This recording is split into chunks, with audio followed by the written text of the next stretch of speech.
Welcome to Book Club The Yappening, a podcast where we discuss every and all things we've read and some of us haven't read, in a safe place where we can yap about life in general. In the description, you'll find links to our Fable, Instagram, and Discord accounts. Please follow for more yapping in different styles. For a warning, we will 100% be spoiling this book, so please pause, go read, and come back to yap. Read the trigger warnings before continuing on. Welcome back to the Yappening. Meet our office. Well, Studio. Permanent Yeah. recording location. Yes. And it's gonna update still as we go. It's to help improve sound quality. Because we know you guys care a lot about the audio, and we care about you. Yeah, we care a lot about you because you care about the audio. We care about the audio too. Let's be fucking for real. We do. Yeah. It's just the sillies. The silly sillies. Oh, my ring. Oh. I fell off. Yeah, Nick, you have a two-parter for us. I do. Where's the first part? I wanted to say your mom, but she is not the first Now part. I'm confused. Was there not a first part? No, he's... Oh, my bad. My brain's being broken. silly. Oh, and then a side note, too, because I believe the first part was filmed downstairs. There are going to be a couple more videos that are filmed downstairs, but... Because spoilers, our videos don't come out in the order that we record them. As in most YouTubers and everybody else who do things like that. Yeah, absolutely. Which I'm sure, you can tell where we are based on how my hair looks. Give up. Why? Did it go between? Yes, you threw it in the gap. Nick, you need to scoot closer. No, it's okay. We'll just leave it. She doesn't want you closer. She said, don't get any closer to me. I just can't be... I'm used to it. I don't know why. I can't even fidget right. I don't know if there's a wrong way to. Clearly. Okay, anyway. Back to the schedule. Girl, when I was programming. playing with these at my day job, I was crawling all over the floor trying to gather them back up. So don't even. We're like fucking animals. Yeah, we need our chew toys. Okay, all right. The floor is yours. Okay, so the first part of the whole book is very dense with both My Little Pony lore and Fallout, and I really only know the Fallout lore, so I'm doing my best to kind of make things... Makes sense. Yeah, the original story was 620,000 words, and I'm trying to get it down to, a manageable length. Only 2 are going, yeah? Mine is being fed directly into Okay. OBS because it can only handle 3 digital inputs at a time. Got it. I just gotta check you, because sometimes you wreck you. I appreciate it. I wreck myself if I don't check myself. So I'm just going to do a little recap of the first part and try to fill you in, and if you have any questions, let me know. How many words did you say it was? 620,000 for the original, and there is a sequel called Project Horizon, not written by the same author, that is 3 times as long. Oh my god. And I don't know if I'm going to do that because that is an undertaking. Project Horizon, is that Equestrian too? As far as I know, there's no Fallout Equestria 2 by the same author, but this did spawn a lot of spin-offs, a couple of which the author has given their blessing to be canon, and I don't know much about those yet. Got it. Okay, so Little Pip, Unicorn Mare, born in Stable 2, underground dwelling, built to survive nuclear fallout, or in this case, Megaspell fallout. Uh-oh. It's magic. Man. Yeah, magic and not nuclear energy, because ponies have a hard time with nuclear fusion for some reason. Who knew? It's the hooves. It probably is the hooves. Some of them do have... The unicorns have telekinesis, so I don't know. I pick up things with my mouth. Sometimes. My mouth is my hand. My mouth is my hand. My horn is my hand. Okay, so Unicorn Mare follows Velvet Remedy, another unicorn mare who Lil Pip has a crush on after Velvet Remedy escapes the stable, not wanting to... it's a prison, basically. Some people see that as protection from the outside world. Some see it as a cage. She meets Calamity, a gunslinging rogue. They both find Velvet and take out some slavers in the process.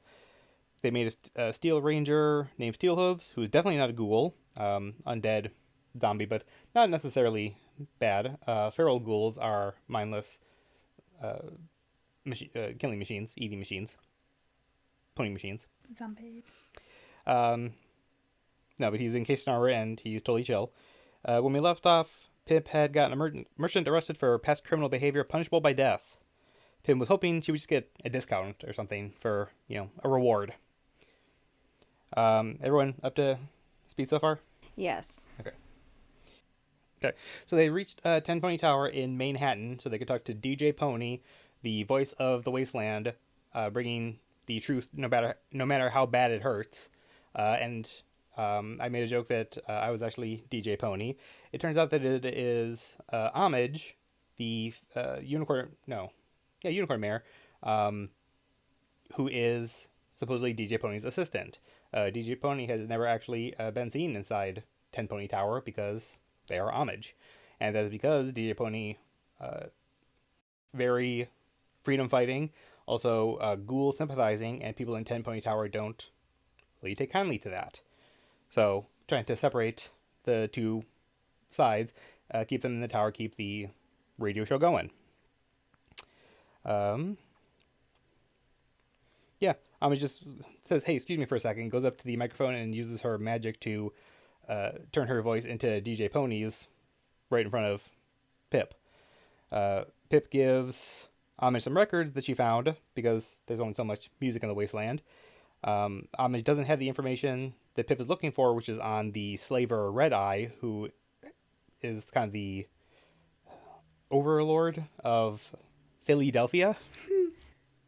But she thanks Pip for the information and the records, and together they dance during one of the new songs. Homage gets a little greedy and asks Pip to find even more records. She knows a place where she can find some if Pip can take on some manticores. Not a problem. Pip speaks to Monterey Jack sitting in jail. He defends himself, saying he's an honest pony till the end, even if it means his children becoming orphans, because he stayed true to his virtue. Which, honorable, but also, they're your kids, bro. Like, come on. They're your kids, bro. It's kind of selfish. Yeah, but he can't say he was never dishonest, which, sure. I guess. You're a child abandoner, but okay. Cool. Even the guy who said the world was round and they threatened to kill him said it was flat so he could still live. Yeah, that's true. Pip thinks of DJ Pony bringing the wasteland the truth, no matter how bad it hurts. But Homage also pretends to be a different pony than DJ Pony, so she can still stay in and broadcast from the tower. Quote, sometimes being honest means knowing when not to be. That's true. That's so true. That's fucking true. Yeah, you can be too honest sometimes. Yeah. Pip hears Velvet Calamity, a free drag queen name to anyone who wants to use it, discuss Pip's addiction to party time Mintalls. They raise your intelligence, perception, and charisma. Okay. So Pip feels like she's a better pony, but she's addicted to taking them. She takes them to stave off the hangover she gets when they wear off. Like, these are going to wear off soon. I don't feel it yet, so I'm going to take one right now so I don't. Which, yeah. Well, that's not a problem. If you're doing a hair of the dog pretty frequently, you're going to have a hairy dog. Yeah, I feel like hair of the dog is specific to, like, vacation, you know? 10 Pony Tower has actually really good medical ponies working there and a great rehab program. Pip just overhears this but thinks that she's not addicted. She's not hurting anyone. In fact, she's a better pony when she's on them. She feels betrayed that her friends are talking about her behind her back. Okay. The group goes looking for records and they split up. Velvet complains to Pip about Calamity the entire time in that kind of way where it's like, oh, isn't he the worst? He smells, he won't bathe, he's always sweaty, his muscles are too veiny, my steak is too juicy, my lobster is too buttery. Ooh. Until I'm hungry. All right, let's go back to Stinky Calamity. You can have another milk puff. Oh, good. We're saving myself a din-din. Until Velvet suggests that maybe she should find herself a nice mirror instead. Maybe one that's always had a crush on her. Ooh. Aww. Pip erupts, saying she doesn't get to toy with her emotions like that. Like Velvet knows that she's always had a crush on her, and just there's a level of joking that can be handled. Like at one point, Velvet makes Pip uses the line I said in the first one about her barn door doesn't swing that way, Oh yeah. and so Velvet uses that and is like, "Oh, I'm gonna tease you like to hell and back for that, for a line like that," and like that is acceptable. Saying like, "Hey, there could actually be some kind of chance between us because I'm upset at my kind of boyfriend right now. Not cool." Yeah. She finds a statue that increases her intelligence wrapped in the forelegs of an earth pony. She finds a computer terminal of that pony's final moments. It's one of the OG ponies, Pinkie Pie. If you remember the first one, she was the creator and also addicted to party time Mintalls, to the point where Twilight Sparkle, another pony, said, "You get help or we're not going to be friends anymore." And of course, friendship is magic, so what are you going to do? If only it was like that in real life. Yeah. Right. Friendship is magic. Yeah. Yeah. Instead of just pain and turmoil. That's dramatic. Sure. Not true. It can be, though. Yeah. It's not true. Yeah. In a memory orb, or maybe it's just the audio logs. Nope, I referenced the first part, which I just did. In the audio log or video log, Pinkie Pie is holding the statue Pip just picked up. I think it's Twilight Sparkle's statue. She says she's going to get help tomorrow. She has her friend's statue, but she would really like it if her friend would come with her because she's really scared. But then the message doesn't go through because at that point the mega spell hits and the world basically ends. And as you're just like, here's like in my mind an animated pink pony like pouring her heart out to like I just want to, I don't want to lose my friend. I will do whatever I have to. And the message doesn't go through because the world has just ended. Yeah. I'm not crying, you're crying. Pip runs across a mare she and Calamity saved earlier in the first part, and a mad ghoul doctor who gets got by said mare. I wrote that really quickly, but the mare gets a hold of Pip's poison dart gun and takes the ghoul out. Okay. She saves the day. Pip returns to Homage, and I don't remember writing this. Pip returns to Homage and goes, "You got hooves and a lot of pies. Do you think that there's an MLM out there, meaning mare loving mare? Oh. One preferably her size who might like me." Homage is undersized just like Pip is, and goes, "I might." Pip goes, "Oh really, who?" She repeats, "I might." Oh. Whoa. Love that. Which begins a game of make Pip weak in the knees. It begins when Homage makes Pip weak in the knees. It continues when DJ Pony says increasingly high numbers over the radio in the middle of broadcast like it's a number station. But it's just Homage counting and keeping very accurate records. As accurate as her tongue. Okay. Does it get spicy here? Okay, it cuts away. It's like a closed door scene. Probably for the best. Yeah, like one moves down the other's body and then cut away. But then they joke about it the rest of the book, and it is wonderful. That's acceptable. That's acceptable. In the last episode, I mentioned Pip was seeing a green streak in the sky. That is a balefire phoenix. It's a phoenix, but radioactive. Velvet befriends one when she rescues it and names it Pyrolite. It joins the party, so they now have a little companion. Wait, a radiated phoenix named Pyrolite? Mm-hmm. So cute. Yeah. If you remember, Watcher is someone who hacks into sprite bots and kind of is guiding Pip along the way. Okay. They were the one that brought up you need to find your virtue, find your place in the world and what you stand for. Pip asks Watcher if virtues are enough. They say there just needs to be a spark to ignite it. Quote, "Those virtues I'd come to realize weren't great on their own. I had seen dark, stunted versions of many of them. Silverbell's mirthless, sorrow-born laughter. God was a griffin. Just for people who had forgotten, it's been 2 weeks for us. I just listened to it yesterday. Oh, fair. God's loyalty to contract and coin. Monterey's honesty out of desperate self-image. I almost collected the set. In addition to XP and sweet, sweet lesbian ponies, they receive a flux reactor from Homage that Calamity can install in a sky chariot, making their traveling easier. They can now fly through the sky because he's a Pegasus. Homage says it's interesting that she's working with the Pip is working with a Steel Ranger. They're difficult to work with. Just like the Brotherhood of Steel in Fallout, they're interested in collecting old world tech and hoarding it instead of doing anything useful, like helping ponies in need. Like the Blackwing Talons, who send out a distress signal because they're in distress. Pip pops a party time menthol. That's like a tongue twister over there. A little bit.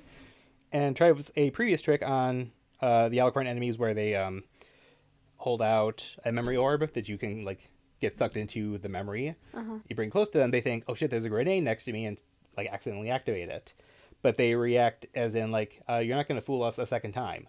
Did that Alicorn just say us? And so they have like a hive mind thing going on. You fool me once, can't fool me again. Can't get fooled again. Exactly. Very hive mindy. But you know how Pip hasn't killed them? Pulling a pin from a sack full of grenades within the Alicorn shield and then getting on the other side of it. Oh my god. Okay. Direct quote. I mentally noted that I would have not chosen the word horny to describe the Alicorns unless Blackwing knew something I didn't. Well, you know. Who's to say? I will say, all of the Alicorns in this area, like part of the hive mind, all mares. Nice. Okay. Feel more power. Kind of cool, kind of not. The Alicorns use a spell that makes their enemies have heart attacks. No mess. That's terrifying. Yeah. Please don't. Okay, then I shan't. Don't give me a heart attack. Don't give me a heart attack. The Talons mention Sheriff Rottingtail, a ghoul trying to get into 10 Pony Tower using tunnels underneath the building. Also, the distress call is a reference to Riley's Rangers in Fallout 3, and Sheriff Rottingtail, I don't know the ghoul's actual name, but that's the plot point in Fallout 3. Got it. Which I recognize that there's no like Alfred 10 Pony analog, which is fine. He's a dick. Watchers doesn't like... sorry. Pip asks Watcher to ask God to see if there's room for the Blackwing Talons. Like, hey, do you have room for some more good people? Good ponies. Watcher says doesn't like making themselves known, so they'll do it for a favor. Steal a black opal from DJ Pony. It's kind of like a memory orb. I forget how it's different. Pip just straight up asks Homage, instead of trying to steal it. Oh, Homage. Just give it to her so long as Pip tries to set up broadcasters in the way so DJ Pony can extend their reach. Like, hey, do this for me, and just, yeah, you can have it, sure. Doesn't matter to me. The Black Opal shows Spike the Dragon, who is a character from the OG ponies. His POV, just hanging out and chatting with them, like, hey, yeah, war kind of sucks, but what are you gonna do? Let's just hang out while we can. Yeah. I should have done that the other way. Pip has another side quest to complete first, rescuing Monterey Jack from his execution. She crafts a poison dart gun because the first one she had given to the mayor who knocked out the ghoul, like, hey, you're going to need this, please take it. It's dangerous to go alone. Take this. So she crafts another poison dart gun so she can knock out Monterey and then use stealth to... I gotta stop that. What are you doing? I just keep hitting the... Oh, okay. Swing it a little further from you. Yeah. There you go. Thanks. So she's going to try to knock out Monterey and then carry him off using stealth and a poison dart gun. Like, not a poison to actually kill him, but... Yeah. So he's compliable? Complicit? Something.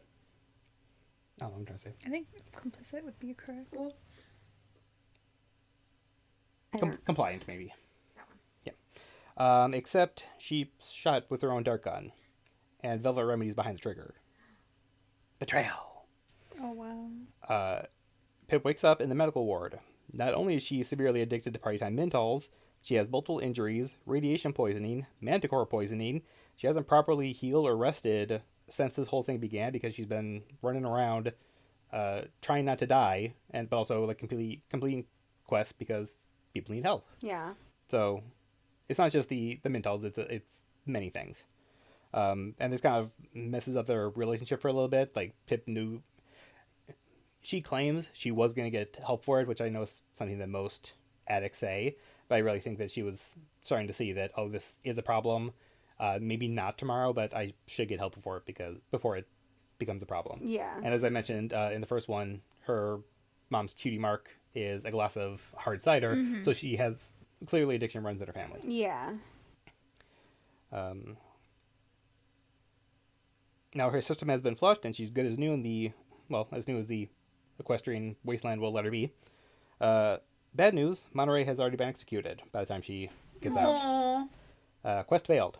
Damn. On the bright side, she gets to inherit all of Monterey's possessions and even his cheese shop and the apartment. She does have to wait till the end of the month so they can kick out his orphans. Okay. You can't pay. Sorry, the rules are rules. You can only kick orphans out at the end of the month. It's already paid, so they... I mean, yeah, better than a lot of landlords. Honestly, yeah. Mm-hmm.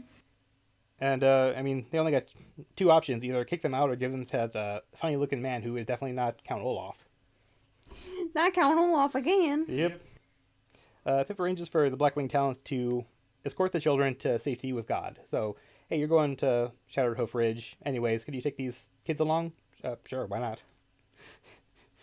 She talks to Steelhooves about the Steel Ranger's MO. He says there's been a divide whether to follow what it has become, which is about collecting tech and not helping people, versus when they were started by Applejack before the war, it was about helping people, like, hey, we're going to use magic to protect. Yeah. Like, this is some high-quality armor. Steelhoof says, "Little Pip, you're the sort of mare who makes me wish I was a better pony." He sounded sad. Only one other mare has ever made me feel that way. And sooner or later, you're bound to learn, just like she did, that I'm not a better pony. What is this, like dark romance? Jesus Christ. I think you're about to find out. Nick just put his whole Nick Gussy in that. Jesus Christ. You know what? Lindsay's episode just... I know. It's like I brought something out and you let's go. I know. I'm here for it. I'm also getting more comfortable because I'm like, I'm singing the send outs. Yeah. That's true. So, true. That's true. I'm getting there. You got this. You got this little guy. So later on, Steelhooves is seen with the ghoul-hating chief of security, Grimstar, heading down to the tunnels beneath Ten Pony Tower. By the time Pip gets down there, Steelhooves is welding the door shut, with Grimstar on the other side being torn apart by the ghouls. Steelhooves then goes on the radio and commends Grimstar for being a hero and sacrificing himself to hold the ghouls at bay while the door could be permanently sealed. So Steelhooves is like, hey, get in there, welds it shut, you ghoul-hating bastard. At that point, Pip is like so shaken by she's murdered herself, but like this is so blatant murder that she goes and she flushes all of her party time Mentols down the toilet, like down to the last tin she has trouble with, to the point where Homage comes in and helps her dump it out. And please don't ask me why they have toilets. I don't know the ergonomics of that in this world. I could think of it being like a Japanese toilet, almost. Like on the floor. Spot, yeah. Yeah, I suppose. Yeah. I didn't try to visualize it too much. I just thought, toilet? Sure. I could not use one of those. I got bad knees. Sure. They have a handle. Oh. Yeah. I was told not to do deep squats, though. Probably not. Yeah. They have Western. I don't have a lot of cartilage left.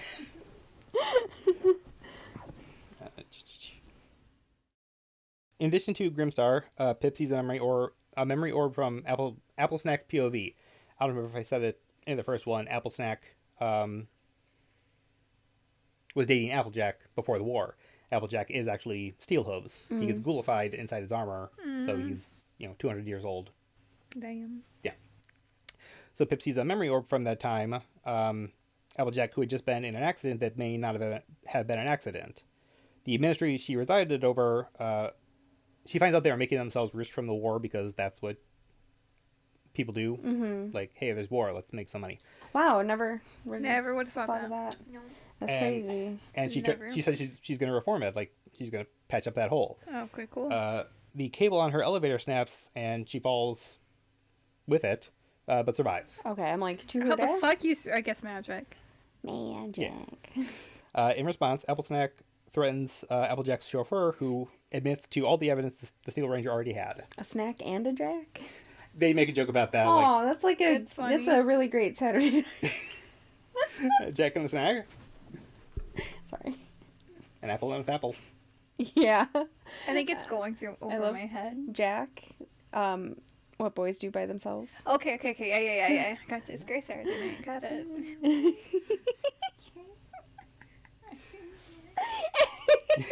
Overbreaking. Yes. I'm gonna make a side note. I'm gonna interject real quick because I always feel bad. If you ever see me yawning, it's not because I'm tired or bored. I don't know if anybody else has it, but when I speak, like when I start talking too much, I start yawning more. Yeah, it's because yawning is your body's way of regulating its oxygen intake. So, it just means that you're not getting oxygen and your body is trying to like. Mostly because I'm like, if also want the viewers to know that because like if I'm like constantly like I going do like too. this, it looks like I'm bored, but it's really I'm just.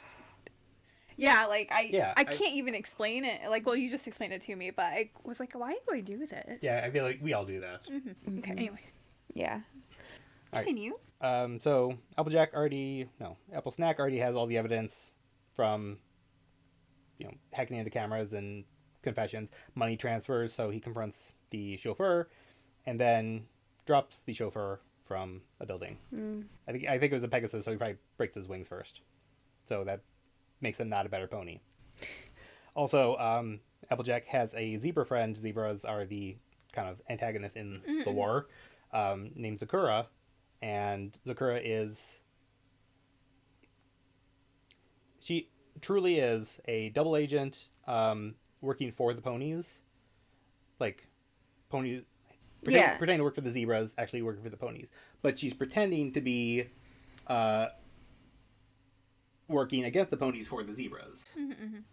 Like, so she's like a double agent kind of thing. But Steelhooves is not in the know, so when she's caught where she's not supposed to be, he kills her.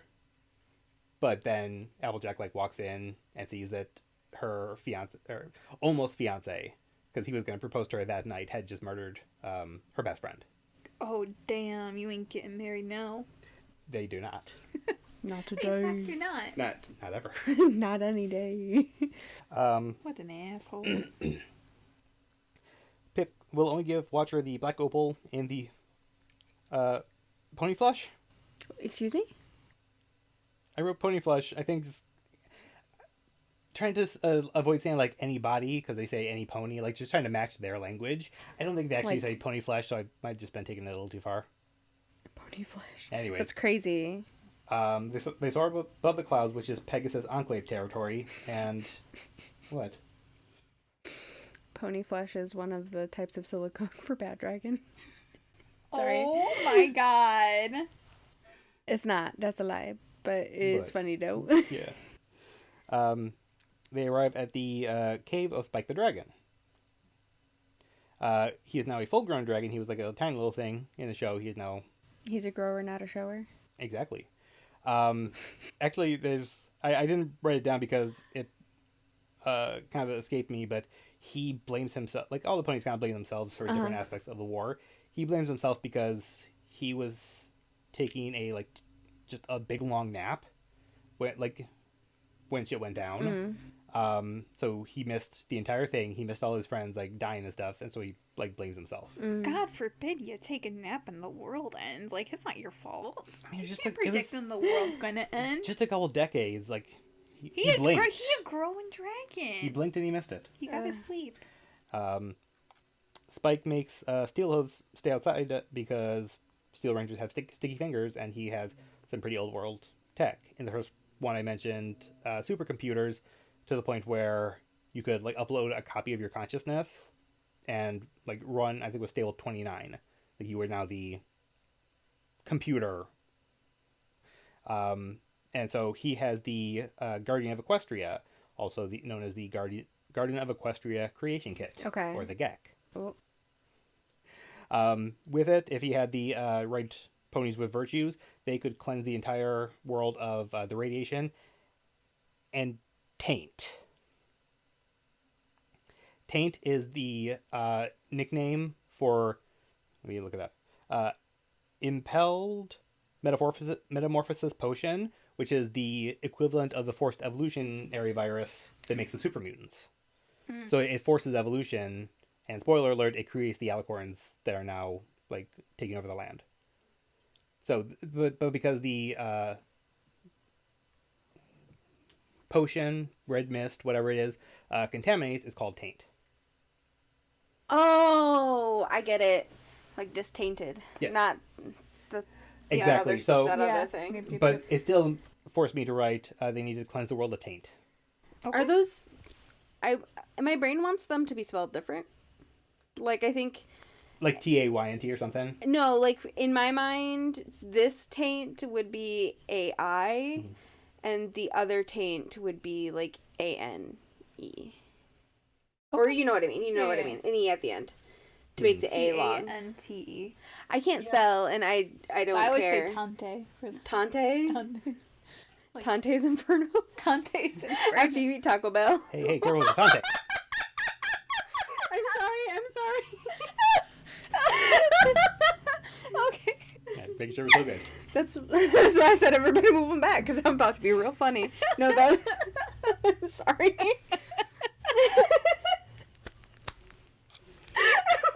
Sorry. Okay, so Garden of Equestria Creation Kit is another supercomputer. It can potentially cleanse the land of taint and radiation. But it needs like the ponies of virtue, which Pip wants to find. So this is the overarching quest now. One of a few. There's a couple going on. Mostly side quests, but the Enclave arrive at Spike's cave, mostly for Calamity because he is a Dashite. He similar to the Steel Rangers, not really following Applejack's original intent. Rainbow Dash, the other pony, the Pegasus, wanted to help the ponies more. Pegasus as a whole, the Enclave, are basically they can survive on their own. We're going to close off the sky. There's no sunlight in Equestria because the Pegasus clouds cover everything. And I think I skipped over it. Ten Pony Tower has Celestia Prime, which is a machine that uses sunlight and converts it into a laser. Huh. So are we talking like a gloomy day? Or are we talking about like just night perpetually? Always cloudy. Like there's That's still, what I mean. There's still a day and night cycle, but no one has seen. That's what I was like. sunlight. Is it gloomy or is it like are the clouds like solid? Okay, cool. Asking the real tough questions. Yeah. So yeah. The Enclave kind of followed Rainbow Dash's lead until she's like, we need to do more to help the ponies, and they're like, no, we're good, and she flies off and is never found. Like, never seen again. Calamity was an Enclave soldier, and he kind of got the same idea, like we should be doing more to help the ponies, and the Enclave as a whole are no, and so he quit. Was like, I'm out of here. His brothers branded or at least burned his cutie mark off. Oh. As like No, thank you. as a final insult, I guess. That's crazy. Yeah. That's dark side of man. You're just trying to be friendship and magic, man. Like, this has like the cute fun elements of My Little Pony, but there's still some dark stuff. I think I kind of edited it down, but I had talked about there's a character we're going to meet later that there are elements that belong in one of your Splatterpunk books. Yeah. And I shall not repeat it here. I'll tell you after. So Enclave arrived mostly for Calamity, and Spike says, get out of here, this is my domain, we've had no problem so far, and roast one of them alive. Like, I think he like steps on them, lifts their visor up, and then fires. Yo. So they book it and head to Philadelphia to get to the Steel Rangers base. Pip gets a quest to take out Red Eye, if you can, the slaver running Philadelphia, but at the very least find out what you can about bypass spells, which are like a conditional element you can add to your spell. So imagine a mega spell going off in the middle of a city, but you basically program it so like only zebras survive, only Pegasus survive, Pegasi. There's one of the first episodes of the show Fringe has something like that, where like a poison gas attack or something, but it only affects people who have certain traits, and it's sci-fi, so it's like you can, if they have like a certain it's like eugenics on steroids. exactly, and that's kind of, you know, a theme here is eliminate the zebras, Eliminate the anyone ponies. who doesn't wear jeans. Yeah. Fuck you not wearing jeans, ass. I don't know. The worst. Strong feelings. So yeah, take out right if you can. Otherwise, just find out how close he is to like perfecting these bypass elements. So Pip goes undercover as a slave and kind of gets kicked around a little bit as fresh meat.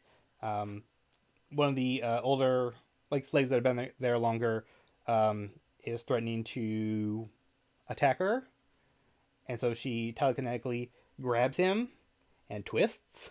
Grabs him by the pussy. Stallion pussy? Stalisy. Not the balls. Yes. And twists as like, hey, get off me. Well, that'll do it. Oh, he leaves her alone. Mm-hmm. Another of the older slaves who was kind of just ragging on Pip gets cornered by the slavers in, I think most of the area is kind of like a, if not a fun house, like a theme park. Like that's where the slaves are kept. So this other slave gets cornered in a hall of mirrors, and Pip is like, they were kind of a dick to me earlier, so maybe I should just, you know, make myself scarce. And then realizes, no, even if they're a dick, I can't do that. So there's a lot of shards of glass on the ground, and suddenly they are inside of the pony attackers. But that sets off an alarm, and so she has to escape. And as she's running, she's realizing that not giving the you know, slavers any credit, slaves aside, this is like a pretty well functioning society. There's something about Red Eye is working on a printing press, so he can start distributing newsletters, books. Of course, there's a lot of propaganda coming from him, which is not great. But then he's also going to be starting schools to teach the foals that are in Philadelphia. And because there are so many slaves, don't ask where the foals came from. But then Pip gets got with one of her own tricks where she thinks, oh shit, that's a grenade being hovered right next to me. Nope, memory orb. And gets knocked out. Oh, man.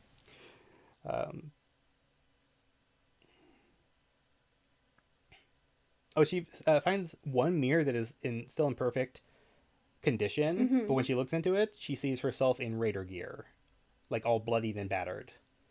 So, What is it with the mirror theme? Like it's with the Ouroboros. It's every Ouroboros. Yeah, it's like every I feel like Final Fantasy element has like a mirror. It's kind of like if you look too far into the abyss, it looks back at you. So like, what did the mirror show? Like, I just read a book. I can't. Never mind. There's no way for me to even. But that was like definitely. I think it's also just something so simple, being reflective. Like it forces you to look at yourself in a physical way, but also introspective way. Yeah. But this one clearly has some kind of magic on it. Yeah. Because she sees herself not in the slave clothes she's dressed in. I thought I had the memory orb. I guess it's not important. I'll come back to it. You don't remember? I don't. Are you surprised? No, but you don't remember the memory orb is kind of funny. Funny story about that. Give me like 20 minutes. To remember it? No, we're going to come to something about memory. I know, I'm joking. I wrote here that Pip is in Raider armor looking fierce. Not Sasha fierce, but don't fuck with me fierce. Ooh. She gets tricked. She's then thrown into the pit where slaves are made to fight, and if you win like 6 in a row, you're allegedly set free. No one's ever won before. She has to go up against Zenith, who is a zebra, and she is fucking badass. I will get to her. But Pip is like, hey, let's be friends. We don't have to fight. We can fight our attackers. Zenith is like, no, I'm gonna win. I'm gonna get out of here. So die. And so Pip knocks her out, but then like telekinetically carries her out of the arena, and they very nearly escape. Except they run into Red Eye, who is like, yeah, I'm kind of mad that you like, killed a couple of my guys, but that was a really entertaining show you did down the arena. And I kept calling it the arena. The arena. Because of Oblivion? Yes. Yes. But then Red Eye makes a deal with her.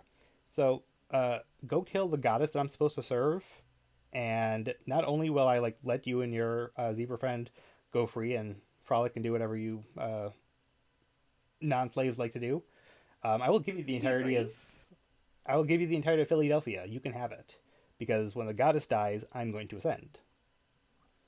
And Pip is like, I don't understand what you're talking about. You want me to kill a goddess, but you're letting me free, so okie dokie. Sure, I do have a couple other. That's how I would take it. I do have a couple other quests I need to finish, but I will get to it. I promise. Is this timed? It's not timed. Okay, we're good. Timed quest. I fucking hate that. time quests. I know. They don't tell you that they're timed. Oh. In addition to that, like, I just made a joke about it being timed, but he says if you decide to betray me, I do have a balefire bomb at 10 Pony Tower. And where did he get a balefire bomb? Silverbell's shack. She was like the kind of crazed pony from the last episode. She was going to set it off thinking it was fireworks when she completed her Pinkie Pie souvenir collection. And they're like, we don't know what to do with a bomb. Red Eye does. What do you have there? A bomb! No!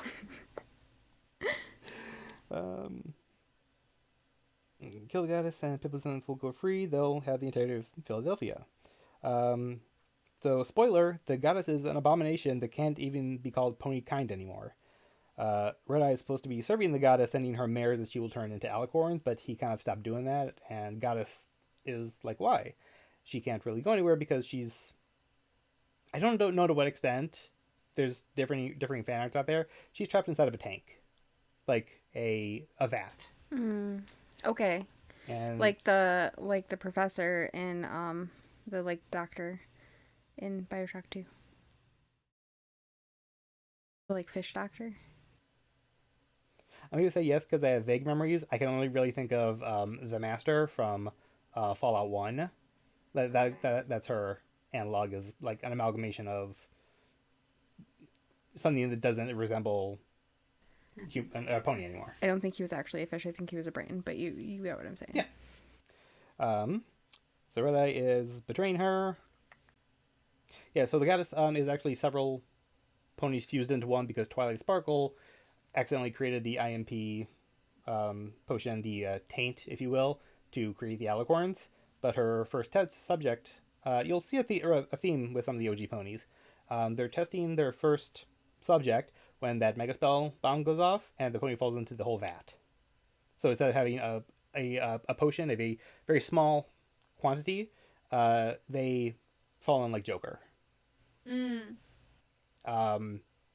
there's a video of Twilight Sparkle behind blast doors, I guess, like being protected from radiation, magic, whatever you want to call it. The door suddenly open, and whatever Trixie has become, Trixie was the pony, pulls Twilight out and into the vat. And so the goddess is like several ponies combined into one, and is forcing mares to become alicorns. I just kind of combined all that into a very short amount of time. Unexploded Balefire Megaspell. So Pip returns to Steel Rangers. Elder Blueberry Saber isn't there. But Pip says that he's not even close to perfecting the bypass spells, so you're totally good. Didn't kill him. Working on that, though, I promise. Is this timed? And Steelhose gets suddenly very upset because then over the radio it is announced by DJ Pony that Stable 2 is under attack. That is Pip's home stable. Oh. So, yeah, it turns out that Stable 2, one of the only stables that is actually still functioning at this moment in time. It's still stable. precisely. I could have said literally. I didn't. Precisely. So sorry. No. Okay, it's your word. I'm not going to steal it. Yeah. Mine's I be umming too. We all be umming. Yep. Or us. So, one of the only stable stables left, full of old tech, and it's just right for the taking. Who's going to stop them? Pip? She's in Philadelphia dealing with red eye. She's a squeak. There's a joke in the beginning that because of her, small size, that her drunk little mother might have wanted to name her Pipsqueak, but couldn't. So Little Pip. Like, it's kind of cute. Pipsqueak. I mean, when you have Blueberry Saber, or spoiler, there's an elder named Cottage Cheese. There's one just cottage cheese sounds good right now. With some steak seasoning. I've never tried it with steak seasoning. Girl, that's a Cottage struggle Cheese meal. with steak seasoning. I'm gonna try it now. It's good, especially because like a lot of steak seasonings have like big chunks of like salt, so it's like kind of crunchy. Oh, it's so good. Sorry, side quest over. No, you're good. So yeah, Steel Rangers kind of tricked Lil Pip into performing a very hard / impossible task while they go destroy her home. Oh, by the way, Zenith has had nowhere else to go, so she's kind of joins the group, and it's kind of really sad. Her character, not only is she away from her tribe and just kind of treated like as an outcast in general, she's been under one control or another for most of her life, and so she sees Pip as being responsible for her. The audiobook narrator did an African accent, which only enhances her character, but I will not try to attempt it when I quote her. Before you, the slavers. Before the slavers, my husband. Before him, my parents. I have never owned myself. I am not comfortable with the idea. I know this role. I can survive it. You can survive anything as long as you follow the rules. I was thinking it too. Spoilers for September House. Yeah, she's so cool. She is so badass. She brews potions that can do almost anything. So she's basically the alchemist of the group. Okay. She walks on ceilings, regrows limbs. She crafts talismans that cause fools to temporarily sprout bat wings. So like her own limbs, like a gecko, or is she giving people potions to grow back their limbs? I cut it out for time. Velvet loses one of her legs. No, I was just curious if like they discuss whether they can like reattach it with like a medbot that they reprogram. I think they do regrow it. Yeah, I was just wondering if like that was a talent that she had, was regrowing her own limbs. Oh, check, gotcha. No, it's the potions that she makes. Sprouting limbs. She crafts talismans that cause foals to temporarily sprout bat wings so they can fly away to safety. Okay. She is very stoic, so when she does make a joke or very nearly breaks the fourth wall, it hits harder. She tells Calamity that he doesn't need to scavenge every trash can and desk. And I can relate to that feeling. She asks why Velvet and Calamity haven't already gotten together. Every goddamn tin can.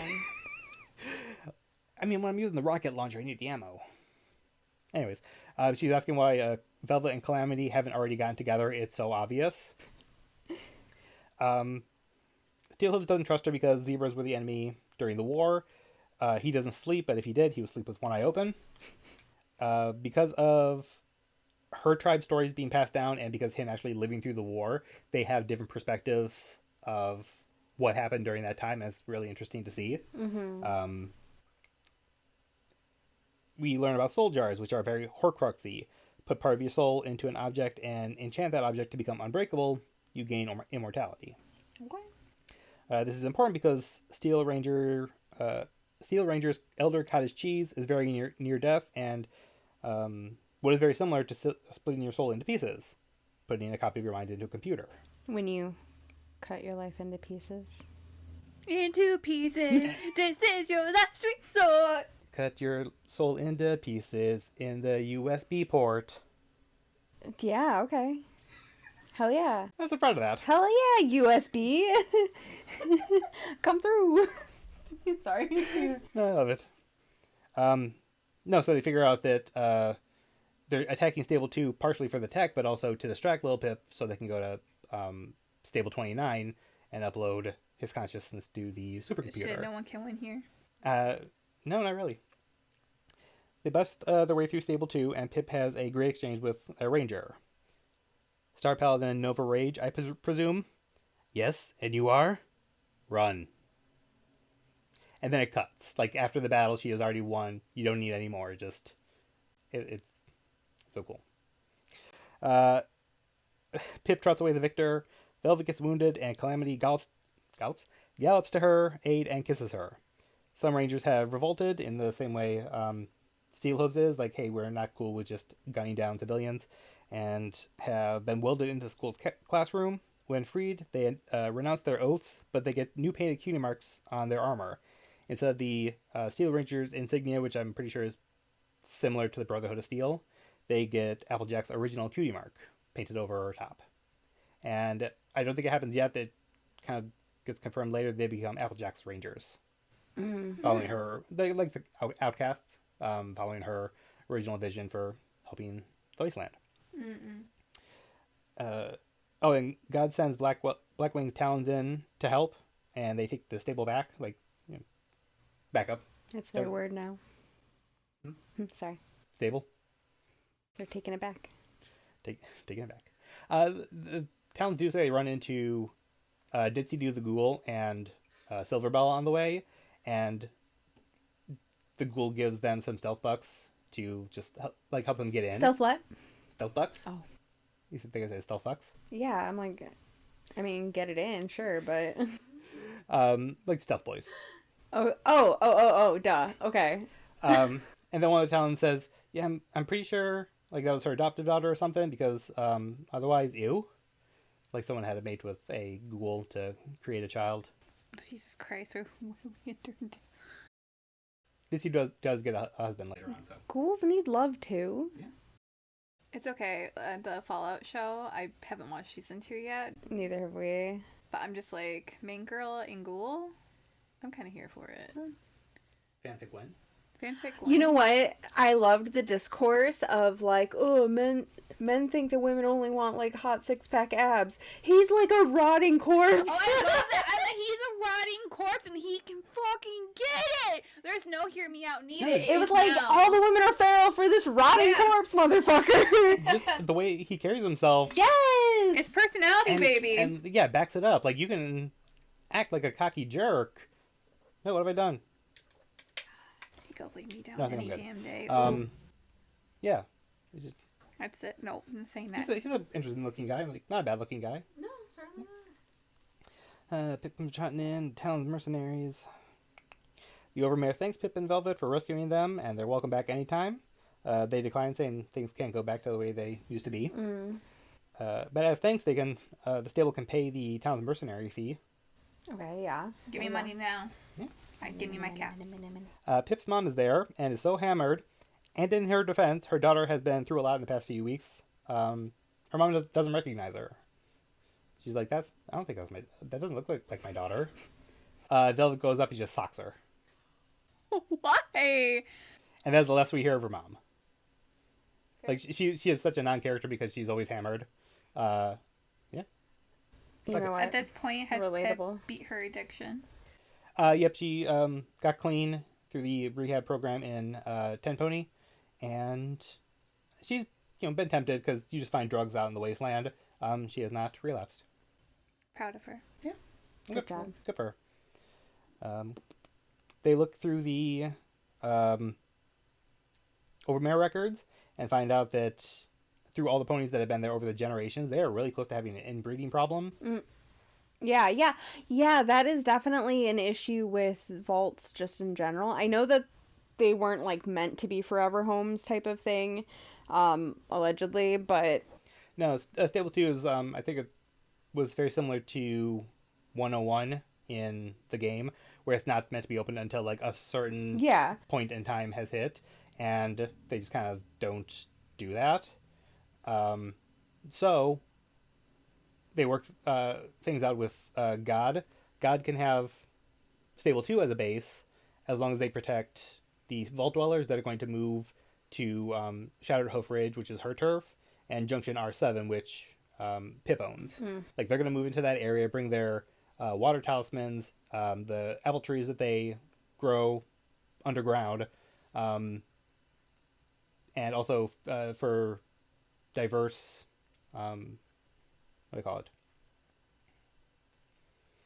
Exchange for protection.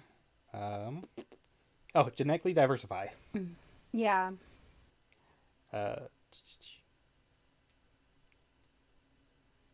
Pip looks up something specific, finds out that Applejack was one of the residents when Vault or Stable 2 closed.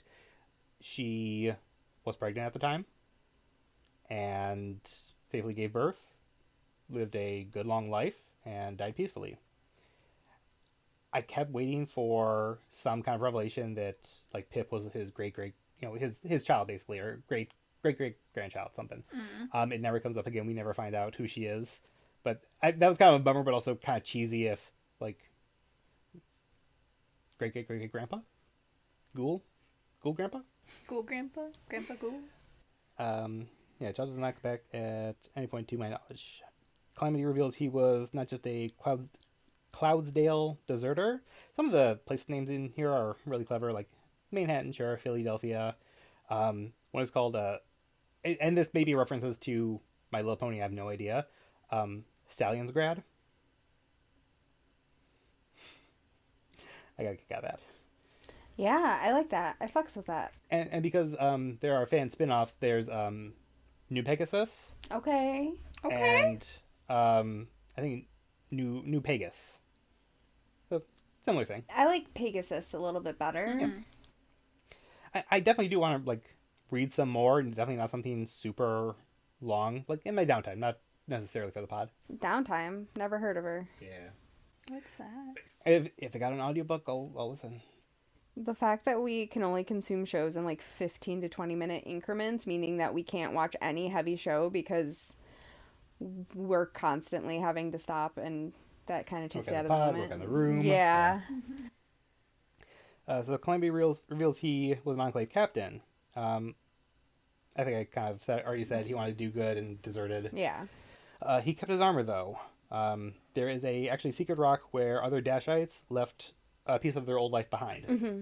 So Velvet leaves her Pip Buck that began this whole journey. She has not been wearing it and doesn't intend to. Lil Pip sends the recipe for party time Mintalls to her Pip Buck, but then encrypts it. So you need both Velvet's and Pip's Pip Buck to unlock it. Okay. Which they're not going to be in the same place. Not going to be possible. And I thought that was just a great, I'm leaving something behind that can't hurt anyone anymore. Uh-huh. Steelhose and the Applejack Rangers head to Stable 29 to stop Cottage Cheese. Side note, in My Little Pony Friendship is Magic, Weird Al Yankovic plays a character called Cheese Sandwich. By the end of the show, the pony, is married to Pinkie Pie, and they have a child together. So there's a very real possibility that Cottage Cheese is a descendant of Weird Al Yankovic. Interesting. Yep. It's one of those things TikTok just realizes, oh, you're looking at My Little Pony stuff? Here's some My Little Pony lore. Yeah. Here's the lore. And, of course, Weird Al, on my page because I'm a good person. You're a dork. Yeah, that's what you mean. You're a dork. Yeah. My dad loved Weird Al too, so that was cute. But he was also a big dork. Accurate statements. Calamity mentions a shack he once made cap in that was allegedly Rainbow Dash's. There's a skeleton there that he found and buried. He assumed it was Rainbow Dash's, but it was not the same. Not a Pegasus, a unicorn, something like that. That is a reference to another pony called Scootaloo. She was dying and hoped that Rainbow Dash would be there. She waited until she died. Never seen her. We actually know the fate of most of the OG ponies, except for Rainbow Dash, who I said kind of just disappeared, and Fluttershy. So here's some background lore. Fluttershy invented the Mega Spell. She took a regular spell, and instead of just adding a Mario mushroom to it to make it bigger, she turns it up to 11 and breaks off the knob. She does this. She does this to a healing spell because in her mind, if you have a battlefield full of dead or wounded soldiers that suddenly they can't die, you can just bring them right back to life. Death is meaningless and war is non-existent. You can stop war that way. You mean if you kill someone and then immediately bring them back to life, it becomes meaningless? in her mind, that's how that works. That's how it works in my mind too, especially when I'm reading books and then I cry because people died, and then the next chapter they're alive again. Yeah. No stakes. Okay, so either Fluttershy or Sarah J. Maas invented the mega spell. Sarah J. Maas would fucking invent the mega spell, let's be honest. Yeah, so she thinks death is meaningless, war is over, things can go back to normal now. No, they just start fighting again. And then because... It's almost like war never changes. Precisely. And so because she invented this concept, it can now be applied to other types of magic, including balefire bombs. Bye.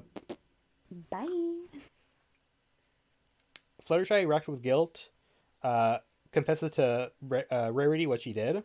Rarity comforts her, but then starts squeezing her neck too tightly. Like, just, hey, no, totally okay.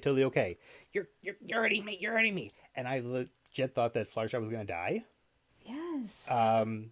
Rarity's clearly upset because, what the fuck? But no, like, lets her go. She even, I can never remember if it's, the red mist or there's another red cloud, that kind of poisons you, but it also makes, everything fuse together. Like, skin, bone, metal, wood, it fuses together. All the moist bits? Moist or dry. So there's a hole in a window. Rarity puts her hoof over it to stop it from getting in, so Fluttershy can get away. And then later they will find a pony with her hoof fused to the window, like the skeleton. Another like heartbreaking. And it's one of those where if we didn't have the audio log or the memory orb, you would just see that in game, and just the storytelling you would get from, like, you would get a little bit of hint from a log from a computer terminal. That's what I'm looking for. But for the most part, you can just look at the image and go, oh, I know what happened here. Yeah. So yeah, Fluttershy disappears. No one knows what happened to her either. But she's wrecked with guilt, so people think she might have just...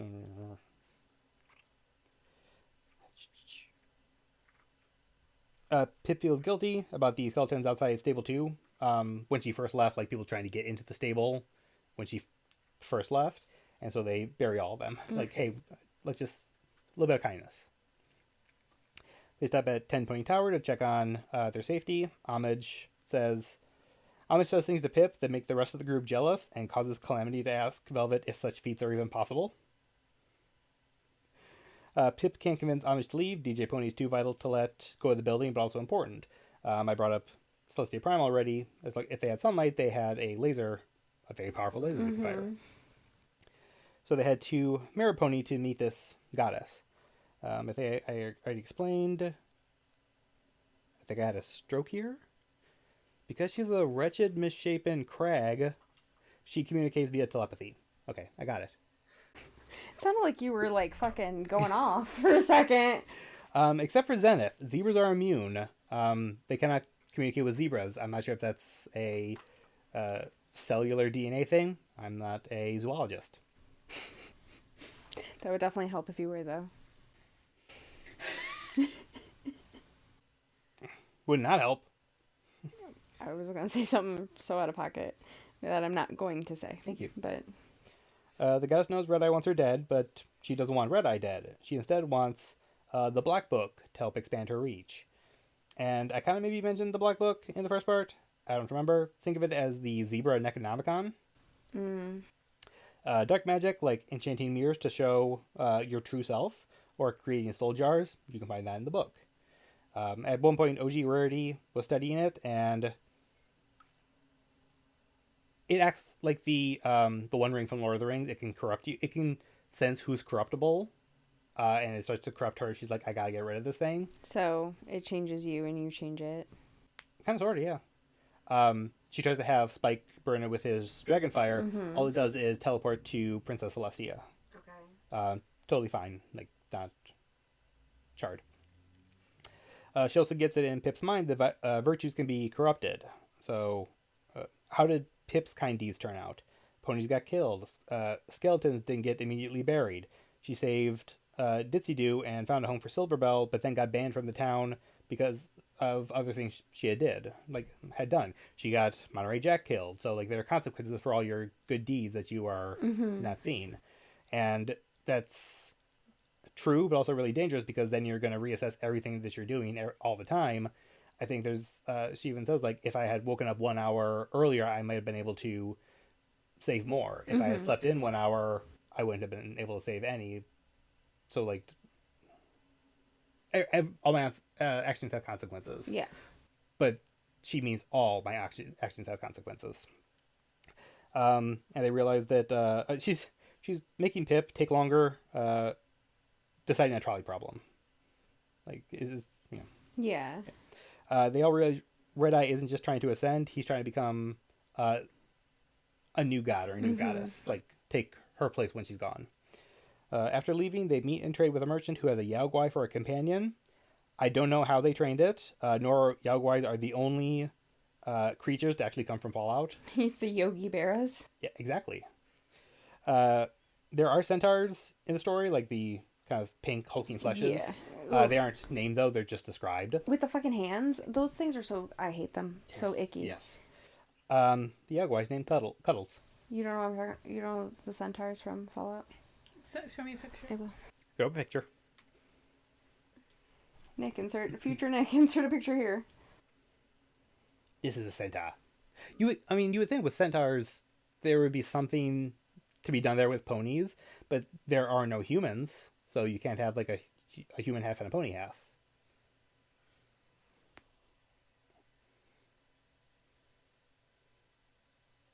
I don't like it. Thanks, I hate it.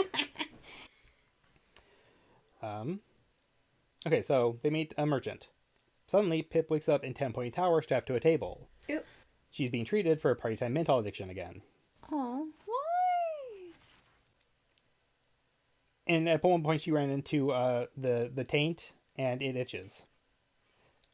That's what it said. I'm not making that up. Like, maybe my wording was a little intentional, but that's how it was described. She fell off the wagon, but she doesn't remember why or when. So much time has passed, and she doesn't remember. Because she put her own memories into memory orbs, and then had them erased. What the goddess doesn't know can't hurt her. So she has some kind of plan here to take down the goddess, but because the goddess is telepathic, if Pip knows it, the goddess knows it. So someone else knows it too, but they're not gonna... She left other memory orbs. She told Calamity and a couple others about the plan who are directly involved. Yeah. Okay. And then has the memory orbs to explain it to herself. Okay. And then there's memory orb number 8, which I think is just fun with her and Homage. Oh, she put them in memory orbs and then had her memory erased. Right.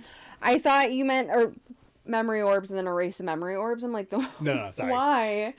No, No. it's okay. I'm just a goofball. So did they defeat the goddess at this point? Because if she looks at the orbs, she's just gonna know again. She only has a limited range. She's in Maripony, which is far from 10-Pony Tower, so they're safe. They just can't get it within range.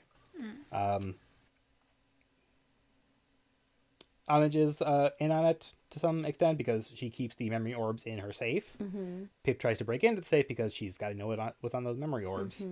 Homage catches her because both of them knew that Pip was going to try to break into the safe, and she's not mad, she's just disappointed.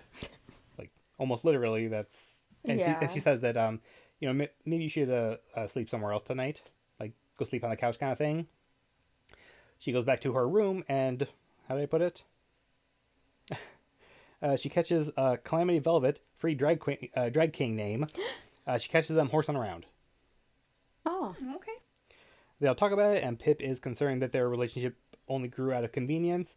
They deny it and say, like, they see each other for who they actually are. The convenience helped and stuff, but it's the real deal. The group heads to Stable 29 to help steal hooves. But Cottage Cheese is in captivity. And nothing can go wrong. Oh no, it all went wrong! Captivity in my mouth. That cottage cheese. Is it crazy? I literally thought that statement I think I thought, like, in my stomach. Yeah. Cottage cheese in my stomach? Yeah. Yeah. King Captain, oh my god. So Pip gets on a terminal and asks him why he wants to just be a stable. Why you're only going to have control of a stable and nothing else. And so she gets him monologuing while she hacks into the system, shutting it down and rebooting it. Problem is that now the system has rebooted and doesn't recognize any of the inhabitants as dwellers. So it attacks them with turrets and neurotoxin. Most fucking Fallout thing ever. Yeah. So they escape. They're able to fix it and keep Stable 29 as a base for the Applejack Rangers. Steelhooves and company take cottage cheese in a sealed container to exchange for another prisoner that the Steel Rangers have. But when they reach the destination, conveniently, the prisoner that the Steel Rangers had just became dead a few minutes ago. They fight, Steel Rangers lose, and so our heroes take refuge in Arbu. You're gonna like this. Yes, okay. It is the rubble of an old coffee shop named Starbucked. Well, Things look totally fine. I thought it was going to be Caribou. I can kind of see that. Things are totally fine. The town raises radigators for their meat, and the only everything's totally fine except for a crazy old stallion who says to look in the basement. He's down there. Where is this taking place? Like, It's like the East Coast region because there's Manhattan, Philadelphia. Outside 10 Point Tower, you can see the Statue of Friendship. yeah, but the Radigators, in my mind, that would make it like Louisiana moment. I don't know. Sorry, that was... No, valid question. I don't have an answer. Yeah, because I was like, oh, I was expecting it to be up in, like, the East. Yeah. Where fucking Philadelphia is. I understand. Yeah. Old man says, look at the basement. A concussion-addled Pip, she got hurt in the battle, checks out the basement and finds bodies. Tons of ponies cut up and served to others, including themselves. Like, Pip and gang got served You got served. pony meat. Mainables. Now, Pip absolutely loses it and, like, decimates the town by herself. Most of the adults have brands on them. The brand is the Starbucks logo. Okay. When they have their first kill, and I think it was eat the heart or maybe just eat a piece of the pony that you killed, you get the brand as, like, you're one of us now. So it's like the Gourmand, but make it coffee shop. Gourmand? Yeah, from New Vegas. Oh, wait. Was he the one that you can, like, talk out of? Yeah. Yeah, kind of. Yes. Yeah. It's more so Arden in Fallout 3. Okay. It's just a couple houses where everyone's Yes. like super nice, but there's an old guy that's like, "Oh, shit's bad here. Don't look in the shed because they're eating people." Yes. So yeah, there's ponyballism going on here, and Pip absolutely loses it. If you got a brand, you're killed, and so like pretty much only Foles and the old man survive.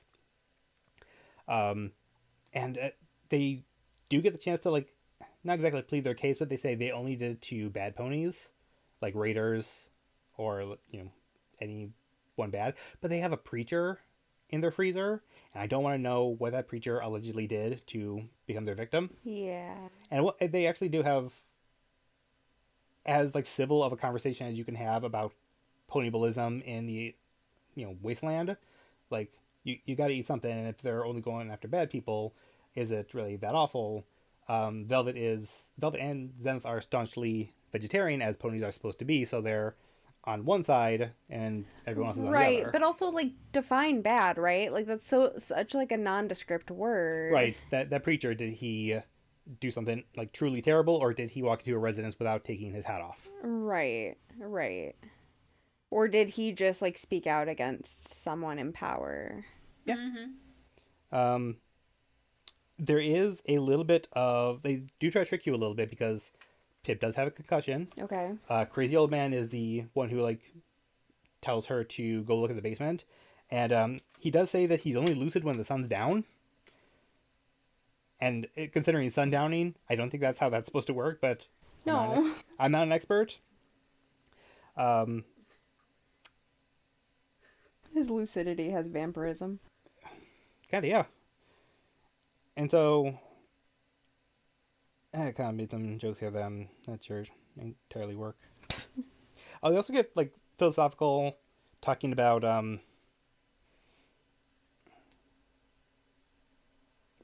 So I guess lore-wise, Princess Celestia raises the sun in the morning. Princess Luna brings the sun down, raises the moon at night. But then, what does that mean when you can see the moon during the day? And that's just kind of like a chin scratcher that they don't answer. It's kind of like, here's the religion that you've been taught, but question it yourself. Like, ask questions, kind of deal. Right. Also, what happens to Chanticleer? Rockadoodle reference. I'm like, Chanticleer. God, I love that movie so much. It's such a good movie. Oh, the kid's such a bad actor, though. Also, yeah, it's just like, that's one of the movies that I look back on and I'm like, there were signs. I liked Goldie way too much. I think she's underrated as a. What movie is this? Rockadoodle? Kind of like. Elvis? Yeah, not. Oh, I don't like Elvis. No, but it's a cartoon. It's oldies type songs. Animated by Don Bluth, so like the OG Land Before Time. Here's the cover. Five I've Goes never West. seen it. Okay, but American also Tail. hold on for a Queen Goldie. Cutie. Yeah, I know. It's like there were signs. You liked that chicken a little too much. So what do I say when I make dinner? I mean, don't threaten me with a good time. Get them thighs on that grill. I'm hungry. I know. All right, I'll try to cut back on the food. What? Food talk. Oh, I'm like, Oh, you yeah. eating? Like, I know. Because immediately I'm like, So Steelhooves thanks Pip. He thought trying to be a better pony. He thought trying to be a pony as good as Pip was impossible, but her little rampage made that goal seem a little more attainable. Like you're on. It doesn't work if I said pony, but you're only human. yeah. Like you're mortal. But that's something that how would you're only horse. you're only pony, and that doesn't entirely work. But that's something that I can aspire to be. I can't aspire to be. You can't aspire to be a pony? I was worried that I might have, slurred my words and said like conspire. So I repeated myself. DJ Pony reports that the stable dweller has gone rogue, leading to Friendship City, which is where they're trying to take all the foals and the old man. To Friendship City attacks them because they're like, "Hey, stable dweller, you're doing bad." They are able to drop the foals off and skedaddle out of there. They find themselves in Glyphmark, inhabited by zebra foals and starving ones at that. Zenith looks for her daughter Zephyr, but because she's a fully grown adult now, she and all adults have been taken by alicorns. Rescue mission, yay! They get the children and Zephyr back. She's totally fine. She's actually like the tribe's doctor.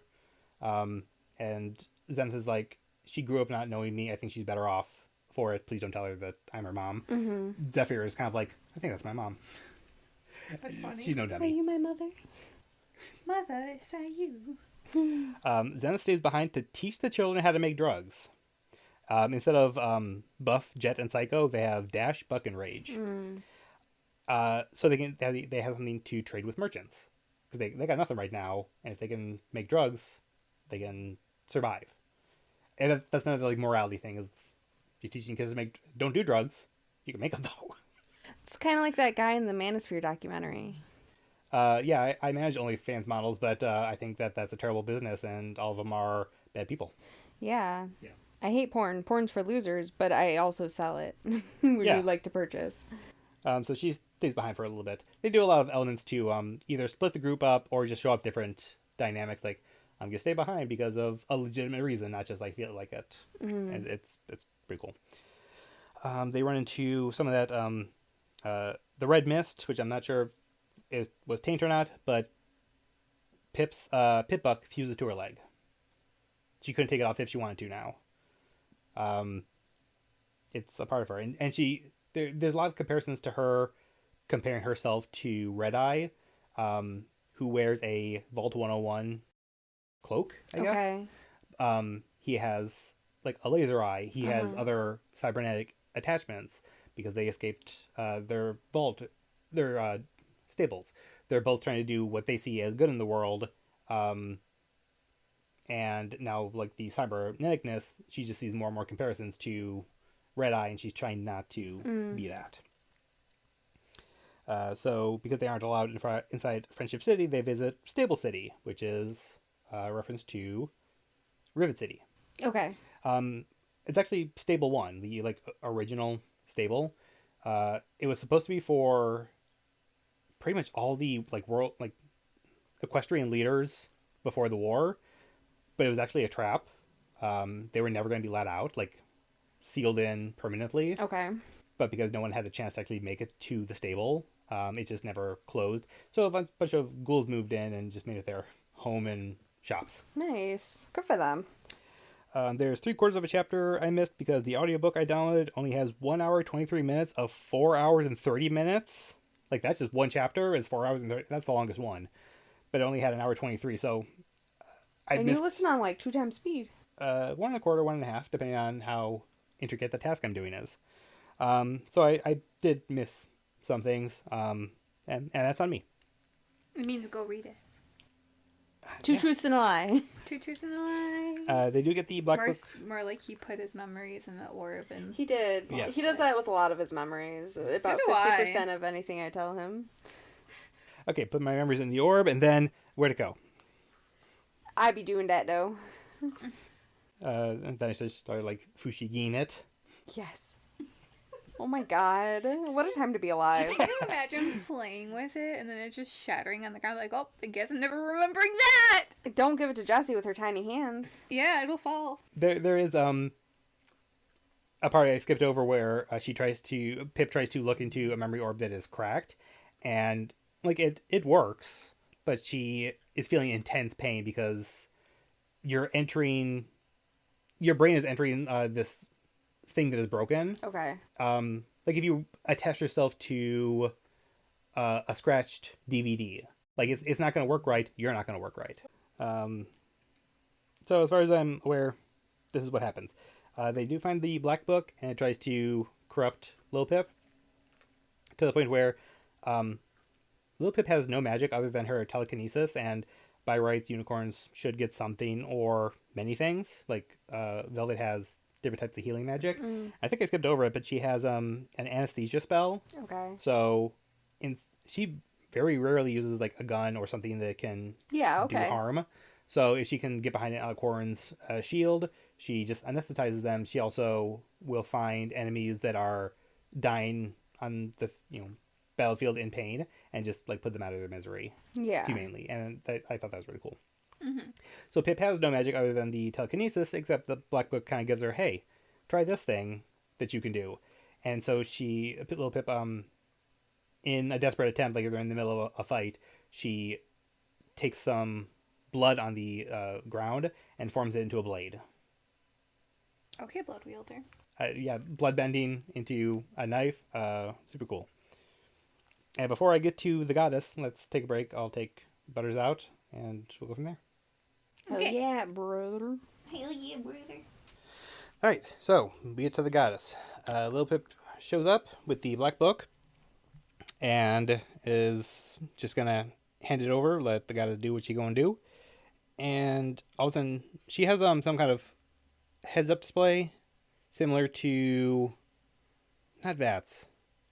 Like how when you're looking at the compass, it shows you where enemies are at. They're marked in red. Yeah. But she gets a timer that says you have 38 minutes. Did you know you have 38 minutes? 38 minutes to what? She doesn't know what's going on. I hate that. Like, just the panic of, like, there's a clock. Why is there a clock? Where did the timer come from? Why? But because Pip knows, the goddess knows, and thinks 38 minutes to what's going on. Actually, Pip might know, but the goddess sends all her alicorns out of there, like, flee, my children. But because she's in a vat of some kind, she can't go anywhere. Ah. So what happened was, Is that racist? I don't think so. What happened was, because the goddess can't read Zenith's mind, Zenith takes the balefire bomb that Red Eye has, and takes it underneath Mare Pony. She also has a stealth cloak on that conceals her scent, so they can't even like smell Zebra. The party time Mintalls was so that Pip could convince Red Eye that I have a plan. I just need that bomb. Trust me, bro. So the bomb is underneath the city. Zenith is able to get out of there. Pip is not able to get out of there. Like, she is not that fast. She's small. Doesn't have a sky chariot. So she's about to enter the very same protection room, like Blast Center, where Twilight Sparkle survived, when all of a sudden the Enclave show up and go, "Hey, you're the goddess, right? Hey, hot stuff." I'm ad-libbing here. We want to work with you to take down Red Eye. He's a pain in our ass, and we know that you two are not on good speaking terms. And Pip gets in, shields herself, bomb goes off. She's the only survivor. She's the only survivor, like, of the area. Like I said, Zenith gets out, Calamity gets out, but like any Alicorns left over, the goddess, the Enclave, gone. Their problem's done. And I'm assuming the Black Book is gone. It's never talked about again, so that worked. What is that? I don't know. The protective area is smashed apart. And Ditsy Doo shows up. Highly irradiated, but she can survive the radiation. Okay, yeah. So she has a wagon full of Rataways and is pulling Pip to safety as Pip is chugging Rataways to continue to live. I like that wagon, you dragon. Sorry. No, that was perfect. Ditsy Doo is glowing like high-C ecto-cooler mixed with a glow stick that you just set on fire. Okay. That's what I said, I guess. That's what she said. As they're escaping, a super alicorn with Twilight Sparkle's cutie mark appears. So it's like the goddess finally in her perfect alicorn form. And taking the opportunity, Pip shows her Pinkie Pie's last video. Like, I want you to be there with me. Like, not that it was super focused on, but Twilight Sparkle probably died just thinking, oh, like, I wish she would have gotten the help that she needed. And she shows, like, she was trying to change. Like, she just wanted her friend there with her. But the goddess pony, like, she's not evil anymore. She's just, like, a pony, an alicorn. Her cutie mark changes to a different pony. It's not Twilight anymore, and just, like, she gallops off. But at least Pip is like, she tried. Yeah. Pip meets up with her friends, and Ditsy Doo just tags along for the time being. They get attacked by hellhounds, which I haven't really mentioned right now. They are diamond dogs in the MLP universe, but here they're kind of a mashup of mole rats, super mutants, and deathclaws. Because they can burrow under the ground thanks to their massive claws, but those claws can be turned into weapons or their hide into armor. They can also wield weapons.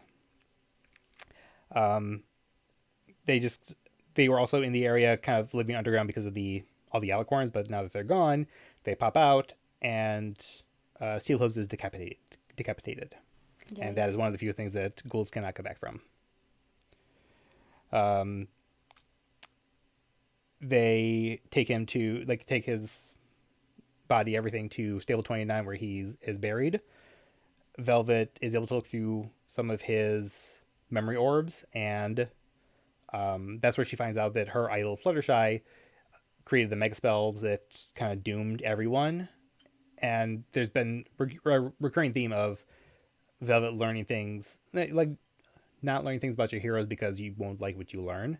So she just needs a break. Like, Steelhooves, Fluttershy, I gotta set this one out, figure some things out, please, thank you.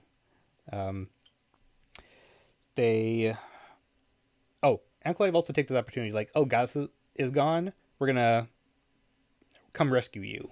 Because the Enclave's whole thing, correct me if I'm wrong, was we're not gonna help the Wasteland, we're gonna just kind of bide our time. Yeah. When there's an opportunity, we're gonna come in and save the day. Yeah. Yeah, more or less. I mean, as someone who doesn't really fucks with the Enclave at all, I would say you definitely know way more about it than I would, but that it sounds about right. It's the kind of like fascist government takeover that everyone fears, but in a post-apocalyptic world. I think I have here. Basically, they waited for Pip to DPS the boss's final health, and while she's taking a heal, Enclave run in and strike the final blow, getting all the credit and the XP. Yeah. They are still not welcome in New Appaloosa, despite all the good that they're doing. So they drop Velvet off there, and Zenith, Zenith stays behind. Silverbell tries to run out to see her adoptive mom, but Ditsy Doo is still highly irradiated, so they're holding each other, like the ponies are holding them back from seeing each other, and Ditsy Doo, who can't speak because she doesn't have a tongue, but can writes on a chalkboard, "Don't come close, mommy's poison." And that's another one of those, like, you're reading it or listening to it, and like your heart just breaks, like this adoptive family unable to like see each other. So Ditsy Doo just kind of hangs around. I wrote, "Fuck you" story. Oh my god. So Ditsy Doo kind of hangs around waiting for the radiation to wear off. She kind of acts like a glowing one. She's actually taught at one point to kind of let off the radiation in blasts. Enclave take over the airwaves, knocking DJ Pony off. And I kind of break down the Enclave there. I get to go back to my original notes. And here's where the more ad libbing comes in, I guess. So I don't remember where I left off, but I was talking about the Enclave. They're coming from their sky, like clouds part a little bit, but they're basically swarming in, coming to quote unquote save the day. They take over the radio. DJ Pony gets knocked off, so anyone who's left, so Calamity, Pip, and Ditsy Doo are headed to 10 Pony Tower just to check on Homage. She's already left. Like, she's taken our broadcast equipment and popped off. Pip gets her taint purged. Yes, I wrote that. Stop laughing. Not the Taco Bell. Although the medic on staff says her DNA has changed, like the taint has changed her on a cellular level to the point where she is more alicorn than unicorn. I don't know. At this point, it's mainly unfiltered notes that I'd written down, so I am probably missing a lot of context. I don't know if that ever amounts to anything, but that's just something that is said.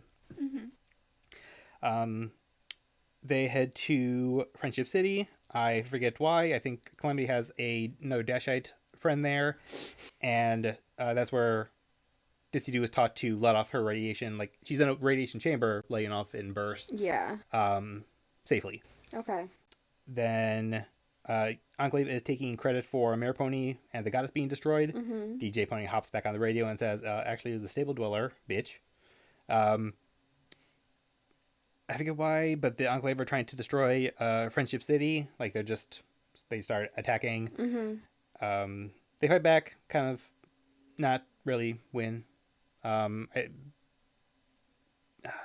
Pip sees a full disintegrate right in front of her because they are using energy weapons, and that hits her so hard. Like, it's one thing to see someone, like, fall and die, but to see a child turn to dust right in front of you, It break me, dude.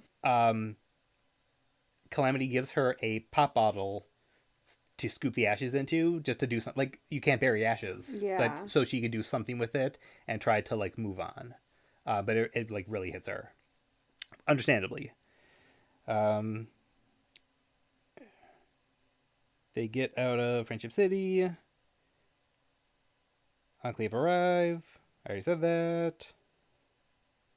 A little more than a quarter of the city's population survived. Calamity is withdrawn. Ditsy Doo is injured badly. They stop outside Manhattan, and Ditsy Doo is just splashing in a radiation puddle. Like, water's radiated, so she's healing, basically. Radiation heals them. Okay. So she's splashing in a puddle.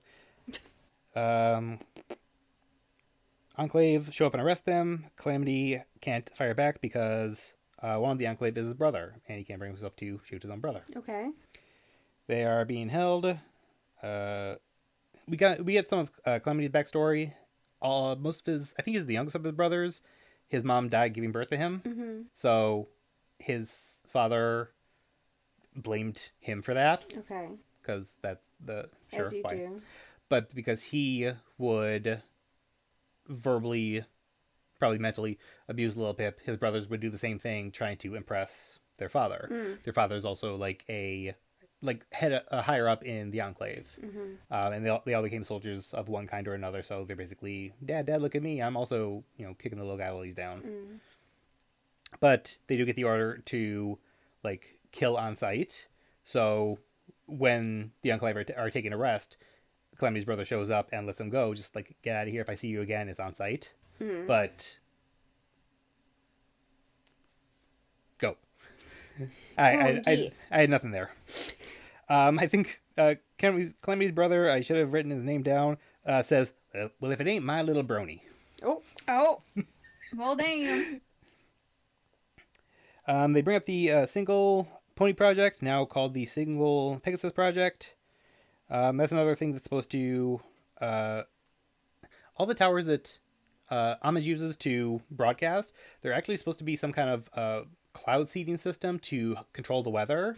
But because, the clouds are all basically on lockdown because of the Pegasi, they can't really use them. But with the single Pegasus, single pony project, they would be able to control the weather and bring agriculture back to Equestria. Konami's Cutie Mark, what used to be a hammer and screwdriver, he modified a gun to win a shooting competition and made his dad proud for the first time. Pip revealed she got hers after doing a series of odd jobs and used a pip buck to find a lost colt in the stable.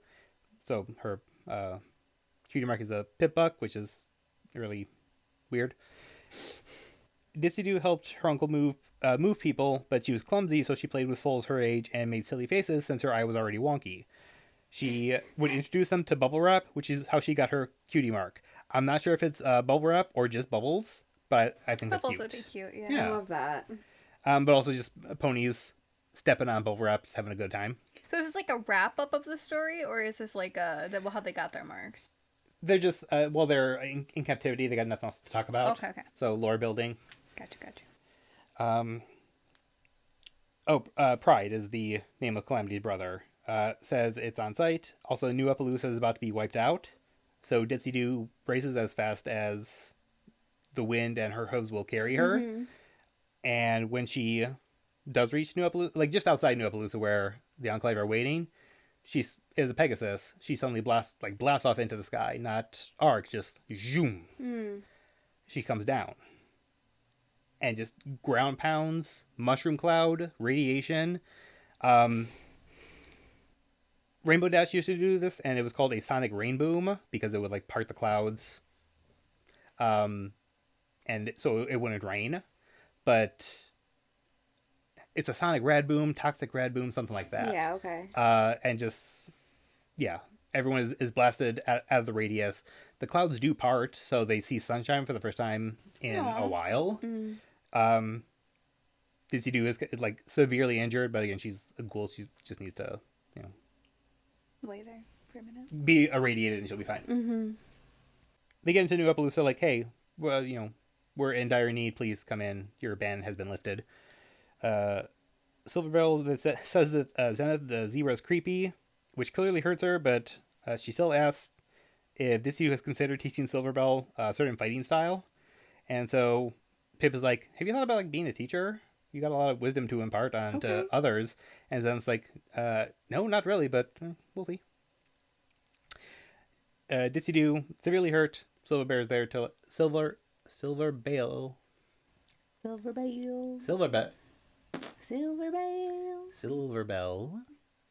is there to comfort her. She's no longer irradiated, so she's fine. She's safe. A lot of people are injured on both sides, Enclave and ponies.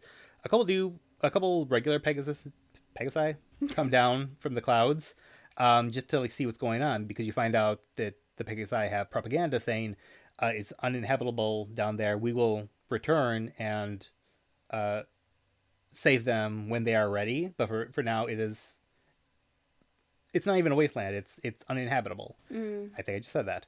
But they're like, hey, it's not actually, it's bad. It's not as bad as we thought down here. The clouds close back up, and they are not allowed. Like the Pegasi that came from there are not allowed back in. It's like temporarily open borders and then shutting the door on them. Yeah. So there are people injured. Dissy pops back up, needs a little bit of help standing, but writes on her chalkboard basically, any medical supplies, take only what you need, and you can pay me back later in caps or muffins. She really likes muffins, which is wild because not muffins are wonderful. She's a ghoul. She doesn't necessarily need to eat muffins, but she can still enjoy them.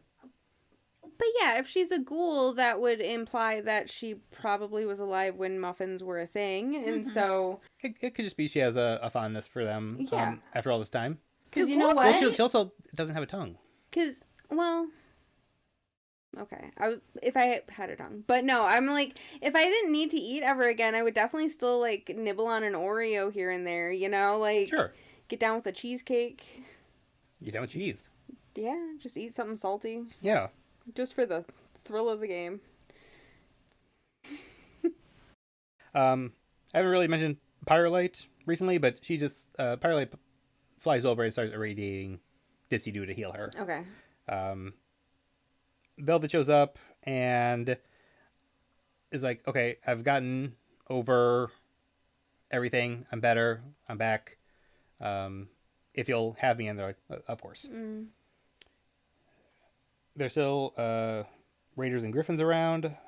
In the meantime, Silverbell has been painting on all the boxcars that make up the town. Just being a kid, but also artistic and bringing beauty to the world. I talked about the Pegasi. Pip just wants to lie there, lie down and cry and sleep. Fair. You know what? Fucking fair. Whomst among us has not? Here's what I wrote. Pip just wants to lie down and cry and sleep. Mood. Just absolutely. Yeah. Been many a night. She cries for hours and then hears DJ Pony on the radio. Pony is basically saying, yeah, you can't kick me off the radio for very long. Here's exactly where I am. Come get me, suckers. But a little while later, he pops back on and goes, did you really think I would be here? The Enclave soldiers that I'm sure just entered the tower where I'm broadcasting from, and so long, and stuck on it, and a bomb explodes inside that tower. I mean, it absolutely would feel like a trap. Sure. Like, I ain't afraid of you. Let's Let's go. Catch me outside. Enclave are cocky, yeah, but also, like, just think of the media we consume. Like, we obviously know that that's a trap. They are basically law enforcement sent in to capture someone who's taunting them. They're not going to think this is absolutely a trap, or they kind of have to dot their T's and cross their I's. Yep. Yeah, just like a Ditsy Dude does. But no, they could also be thinking he is one pony. What's he going to do? Not realizing that they have a bomb on them. Bombs. Yeah. Just imagine them, like, realizing, hey, Raiders. What are Raiders but a bunch of guys with... Sorry, I just remembered my Las Vegas playthrough. I just started throwing bombs at people because that's all I had. Sorry. You make do with what you got. No, just imagine them fighting Raiders and be like, oh, they got some guns. What are they going to do? Hey, what's that apple-shaped thing? And why is it exploding in our faces? It do be like that. It's just like, I don't remember what I was doing, but I was stealthy, so they didn't even see me, and I was chucking bombs at them.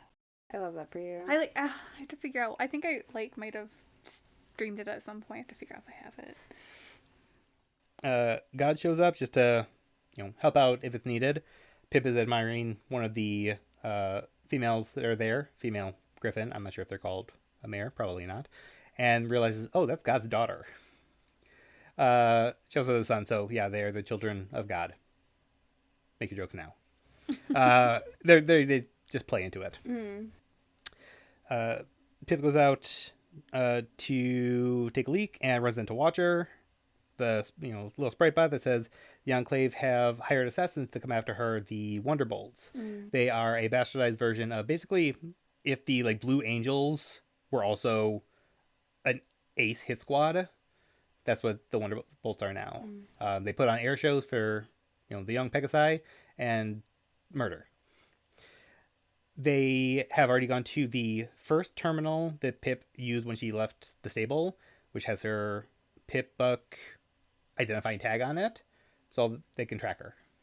So she knows she's in danger and she needs to be quick.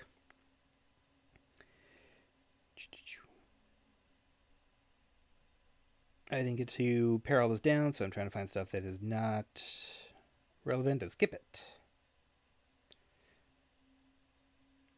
Calamity has a plan. They go to 10 ponies so he can get his memories orbed, but not removed.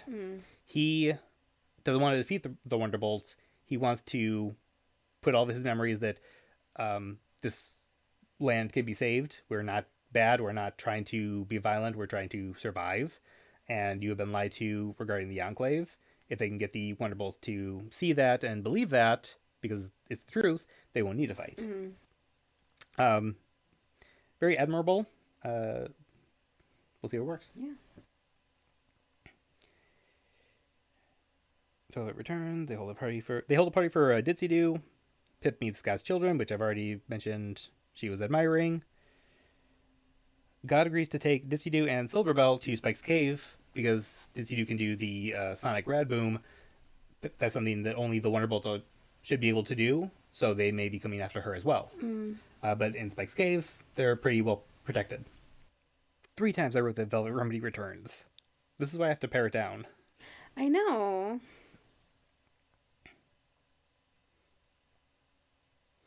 One of God's children, Cage, says, so from what I understand, Fluttershy caused the apocalypse, so that would make Velvet a follower of the apocalypse.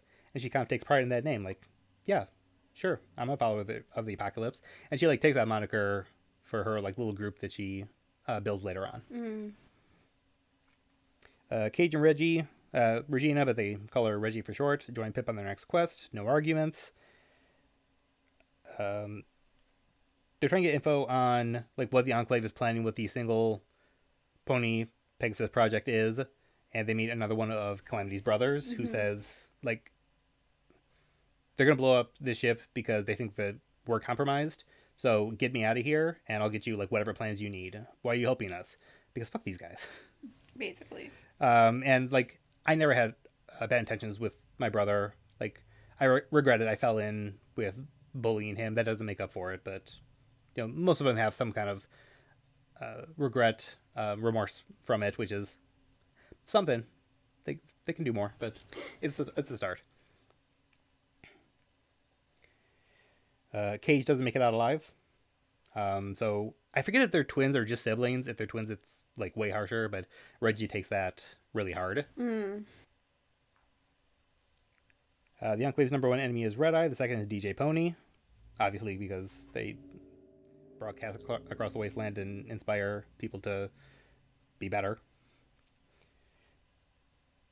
The doctor that does the memory orb stuff can't. They can't have the memory orb, on the Wonderbolts one at a time, but he has a spell that can broadcast it all at the same time. If they can all get together, he can just do it all at once. So he comes along. They head to the Everfree Forest, which is, I think, another reference to the My Little Pony show. The only place that has like trees growing and healthy. And for part of the story has been set on fire, like someone's been burning it down, supposedly Red Eye. And I'm just gonna jump ahead and say that they're not actually burning the forest down. They do have a bypass spell. Whatever flamethrower or fire magic they're using is not burning the trees, but it's burning the moss on the trees, which is actually plantified creatures, which may have been like the forest with the man tree in Fallout 3. Oh, I was thinking the that one vault in New Vegas. Yeah. That was my other thought was, yeah, they're like green moss or black moss on the trees, and they're like everything. They're ponies, manticores, cockatrices. Yeah. but the fire is not actually burning the forest. The medic who's coming with him reveals that he feels a deep kinship to homage and owes her a lot for, like, there's a secret council within Ten Pony that I kind of skipped over, but they both joined the council. Homage was single at the time because her girlfriend had died somehow, and the medic was kicked out of his group. I don't know if it was a stable or just the town he was living in, because he was gay, and they're like, hey, we need to build our population, so get. Which is, it's super shitty. It's not like we can't condone your lifestyle. It's like, you're not a breeder. Bro. Yeah. But they felt the kinship in just like that community. That, oh like, my god. Which is cute. The council also wants to see all the memory orbs that Pip produced, because they only hear about her on the radio and they want to see if she's the real deal. And so he says that, oh yeah, we all watched all your memories, got the memory orbs regarding the goddess. So we trust you. We have your back. Memory orb number 8, which is you and Homage, I didn't show to anyone else, and I deleted it from my mind because I didn't want to see my best friend like that. Okay. If they, what did I say here? That one was private, and he didn't want to see his good friend Homage so intimately. If they really were good friends, he would hyper shit up. Subscribe to her pony up so you can see her dressage. Bucket naked. Woo! That's insane. Was that like written at like 2 a.m.? That's crazy. I think I wrote that at work. Oh my god. You're deranged. So they reach the Everfree Forest. By that point, the Wonderbolts have caught up to them, and they kind of crash land. They come across a tree strangely colored, just like Fluttershy. It's pink and yellow, and that's interesting because most others are tree colored. Vines suddenly attack, and they're like, these vines are sentient. This is bad. It's not going the way that you think it's going. Zenith at one point said that her stripes, she feels like her stripes are wounds, and it was better if she didn't have them. So they start filleting the stripes off of her skin. That's brutal. The vines are called the Killing Joke. It's a play on the Batman? No, I think it was like Poison Joke or something. It's another My Little Pony thing that I don't fully know, but it's, a mega spelled version of that. At one point, Reggie gets wounded, and Pip's like, oh god, I hope she doesn't say anything about, like, it should have been me who died instead of my brother, or I wish my brother were here, like, in my place instead of me, because who knows how literally the vines are going to take that. But they were able to get Zenith out of there. She's super injured. Pip uses that blood magic that she suddenly knows to basically wrap her in a cast, like a blood cast. But it stops her from bleeding out. And the doctor's like, hey, that's really fucked up and cool. Oh my god. And I'm a doctor. I see a lot of, shit, and that's, mazel tov. Mazel tov. I don't think I have Jewish ponies. I don't know. I don't watch this show. They worship friendship and magic. Zenith is healed while the Wonderbolts attack, while cockatrices join the party, which are chicken-headed dragon things. I looked them up. They're really weird looking, and I kind of want to know more about them. Like, they're mythical creatures, but I just want to see what they're about. I guess some of them have the magic to kind of petrify them and turn enemies into stone, so that's what they do to one of the Wonderbolts. The group is able to capture one and force them to undo the magic, and they will let them go, which they do. But then, as the Wonderbolt is recovering, they're like, hey, check out this memory orb. So one by one, they're going through and like trying to convert them. Yeah. Something happens, and Pip's cutie mark gets burned off, like accidentally. But that was not really her pride, but because she was the last one of her like age group to get a cutie mark, it's always been like really personal to her. And like, as because like you thought you weren't going to get it, and you get it, and then you're like, yeah, and it's gone. as stupid as it was for it being a Pip buck, that it was her cutie mark. So she like It might laments have it. been ugly, but it was mine. Exactly. And it's on both of her sides because that makes it really easy to animate. So like one side is completely burned off, the other side's fine. She still takes that really hard. It might be fixable with the right kind of healing magic. I don't remember if that comes back or not. You're like, bitch. Plus, looking at Reggie, who's now lost her brother, and Zenith is fighting for her life, her cutie mark is the least of her concerns. Yeah. I get all my fineness looking like, God damn it. Motherfucker. And Alcorn joins the fray, but kind of is protecting Pip in the group. They start talking with her telepathically. They said they've joined Red Eye now that the goddess is gone, and so many voices start coming in from like just all in her head, telling her to take out her gun, turn it on Velvet Remedy, and fire. She takes out her gun, aims at Velvet Remedy, but is able to resist. Like they're not influencing her in like a physical way, but they're telling me to do it, and my head is filled with nothing else is the only thing I could think of, so that's what I'm going to do. But she's able to resist actually shooting. All the voices disappear, and they say like, I don't know if I wrote it down, but like, tell Red Eye she is ready. Something like that.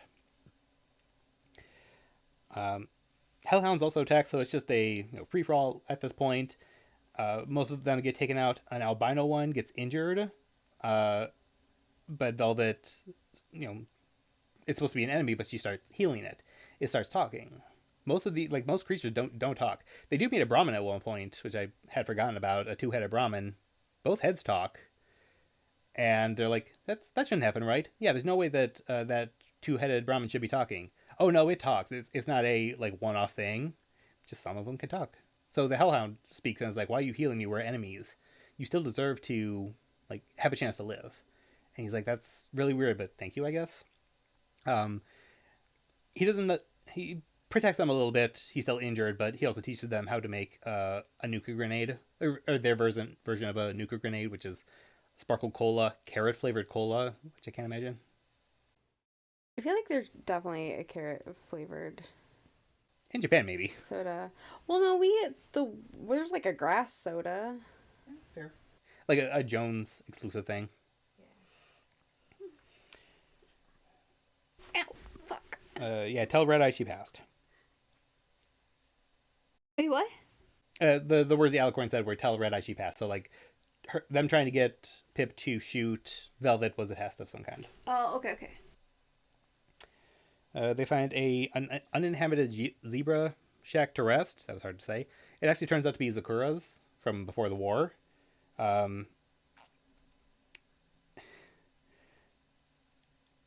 The Hellhounds spew some propaganda. He's been fed. Like all sides have anti-other propaganda. The zebras are savages, and they just want to disrupt your way of living. The Pegasus get that the Equestria is uninhabitable, and it's not worth going down there. Hellhounds get the same thing. Ponies kind of bad. It's almost like war never changes. There's a farm or a shack somewhere that they just want people to stay. They want to be left alone. So many Hellhounds have those helmets that make them under the Enclave control. These ones just wanted to be left alone, which is why they came to the forest in the first place.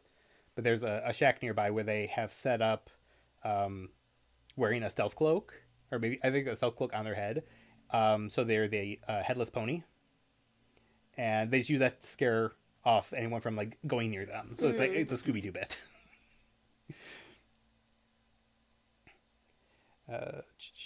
In the shack, they find a carved stone plate that says, "When the 5 are present, a spark will cause the 6th to be revealed." Don't know what that's about. Enclave come in. Their ships are called Raptors. When all of a sudden, they think this is it. We're doomed. All of a sudden, the Raptors are going down one by one, and there is one creature attacking them. They're calling it a demon. But also that red mist that makes things sticky and like forces an evolution. It's like filling these ships one by one. And just jumping ahead to when we find out what that is. It is Lionheart, which is a Canterlot guard, I think, who was ghoulified. They justified all this time, but they've stayed loyal to ponies and anti-enclave. They also have a this may have been in the chapter that I didn't complete because it was 4.5 hours long. They have a companion called Mouse, who is a mouse, but they basically produce the red mist to keep everyone safe. They can basically conjure a shield into like a little hamster ball, which just fills with the mist, but it keeps everyone safe.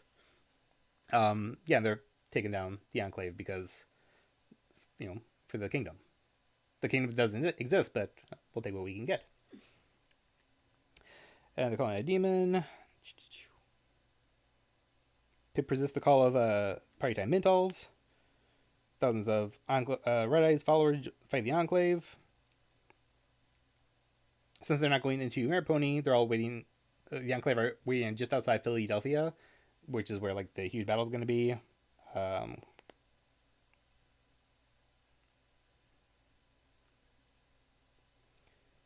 There is a cathedral of some sort, which is where Red Eye's plan is going to come to fruition. He's going to become a goddess, and ascend.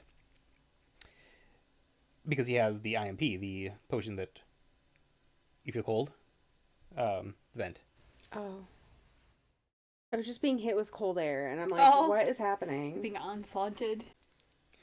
The chamber where he's gonna ascend. He's got the potion.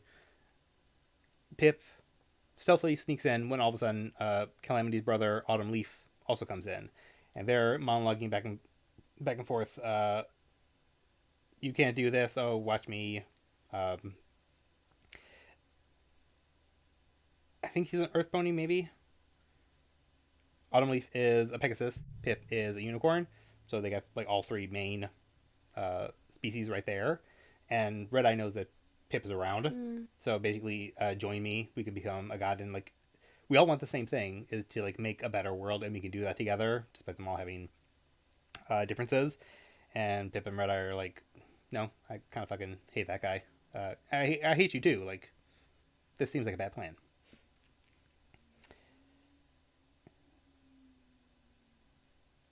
Pip projects Red Eye saying, Red Eye says, if left to their own devices without us, they would collapse back into the same routines that have kept them under the hoof of the equestrian wasteland for 200 years.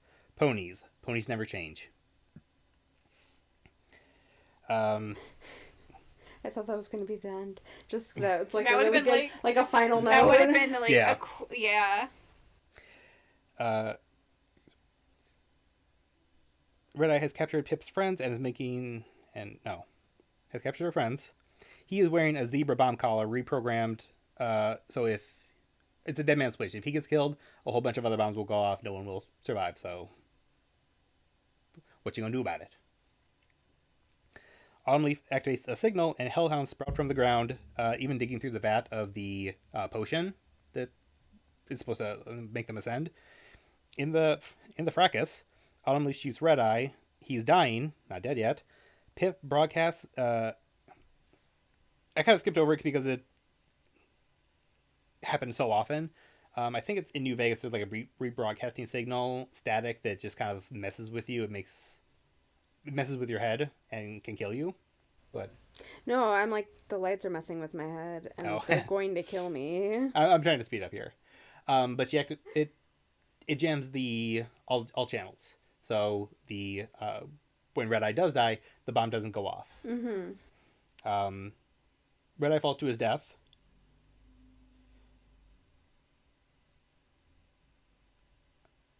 Oh, because of the detonation signal being blocked, the Hellhound signals are also blocked, so they turn on Autumn Leaf and attack him. Pip defeats the Hellhounds, kind of rescues Autumn Leaf, and says, hey, if you heal me and get me out of here, I can help disarm all the other collars. Mm-hmm. And Pip goes, bad. They disarm all the collars, everything is fine, and Pip says, yeah, I decided I would save you, and then shoots him. Badass. So, Red Eye's been dealt with. They still have the Enclave to deal with, and Pip decides that she's going to need to be the one to enter control the single pony project, which very similar to the project from Fallout 3 them blanking on. It's basically entering a chamber and you save the wasteland, but sacrifice one for, millions. Right, so she sacrifices her life to do it? If she enters the single pony project, radiation will... If you're going by Fallout, it will bombard her. You will be irradiated to death, but your life will also fully cleanse the water source of contamination. Rescuing, like saving the land. And is it worth it? Let me work it. Put my thing down, flip it, and reverse it. Yep.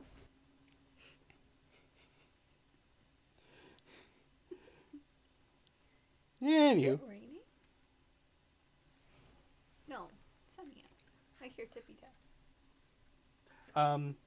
Because of the vent over here, something over here is doing a flap. Oh, gotcha. And I'm not entirely sure what.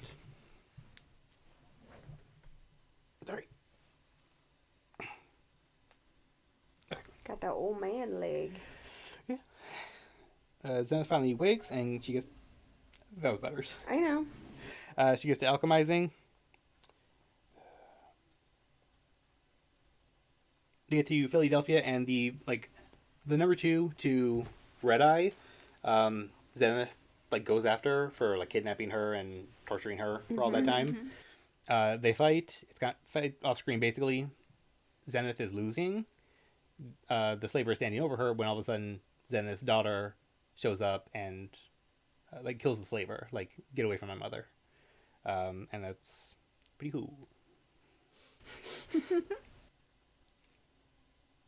God says she's gonna retire from mercenary work. I call it merc work. Work. And run Shattered Hoof just as a normal town, but we'll also take Philadelphia if Pip doesn't want it. Get rid of the slavery. Keep the slaves. Erase the slavery. Unenslave the slaves.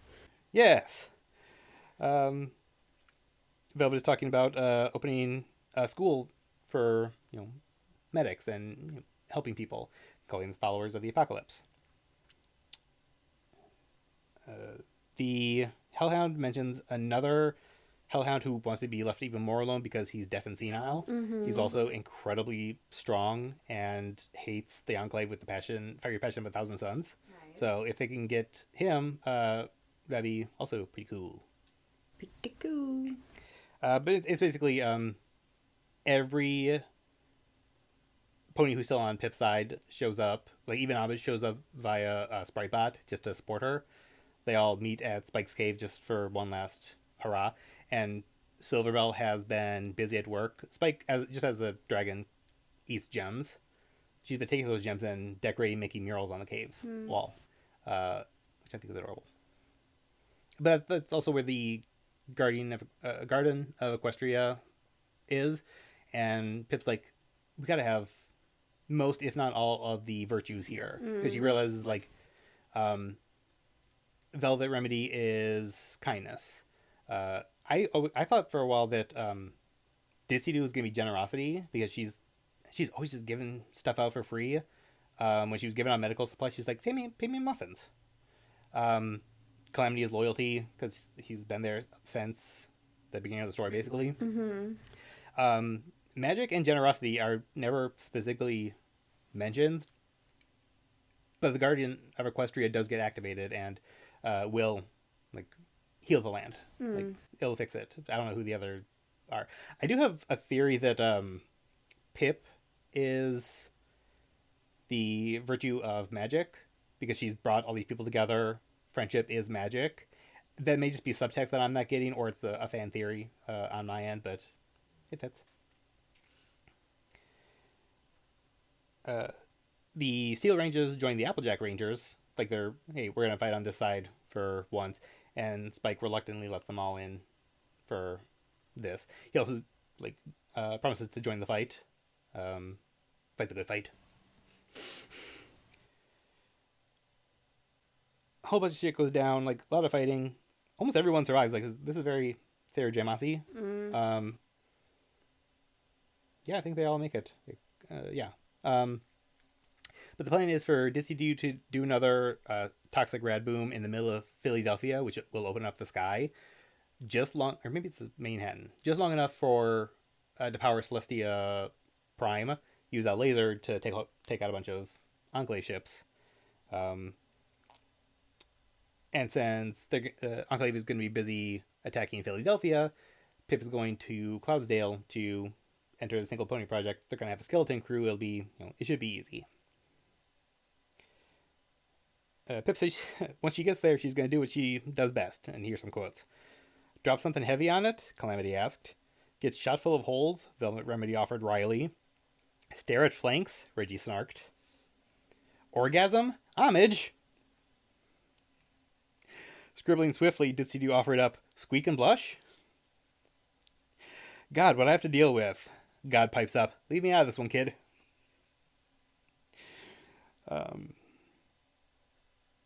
Pip is the most important. She is the spark that brought everyone together. Not just the elements, but everyone.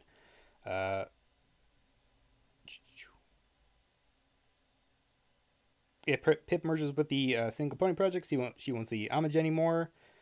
They realize that this is a sacrificial mission, but it's not the getting to a chamber being irradiated. It's a supercomputer. It's another one of those you can merge your mind with it. And Homage points out that if you merge with it, you'll have access to all the towers in the wasteland, which is what I want. So if you want to give me control, we can both spread whatever messages we want. And Pip's like, yeah, okay, that'd be cool. I'd be able to, be the eyes and ears that you were for so many years. And Homage goes, yeah, I'm gonna have to, get an outside shower. And Pip goes, why are you gonna have to get an outside shower? Because you'll be able to see and hear everything. And it's just another reason to, instance of making her squeak and blush. There's a shield she feels like she can get through. I think that's where the Alicorn thing comes in. I'm not entirely sure. She can't get past it. No magic, nothing. There's no way to open it. She feels trapped. She thinks about it and she has a crazy idea. She calls Spike over and says, I need you to burn me, set me on fire. He goes, no. So he had lied, or Pip had lied to him about Twilight Sparkle's fate. Said, "Oh, she died peacefully. It was totally fine." Mm-hmm. And she tells him, "Oh no, it was terrible. She merged with a goddess. She drowned in a potion. She may still be out there, but she's not herself." And he's so enraged, he sets her on fire. But just like the Black Book, she doesn't burn. She gets teleported to Celestia, who is inside the Single Pony Project. She has tried to merge her mind with the computer.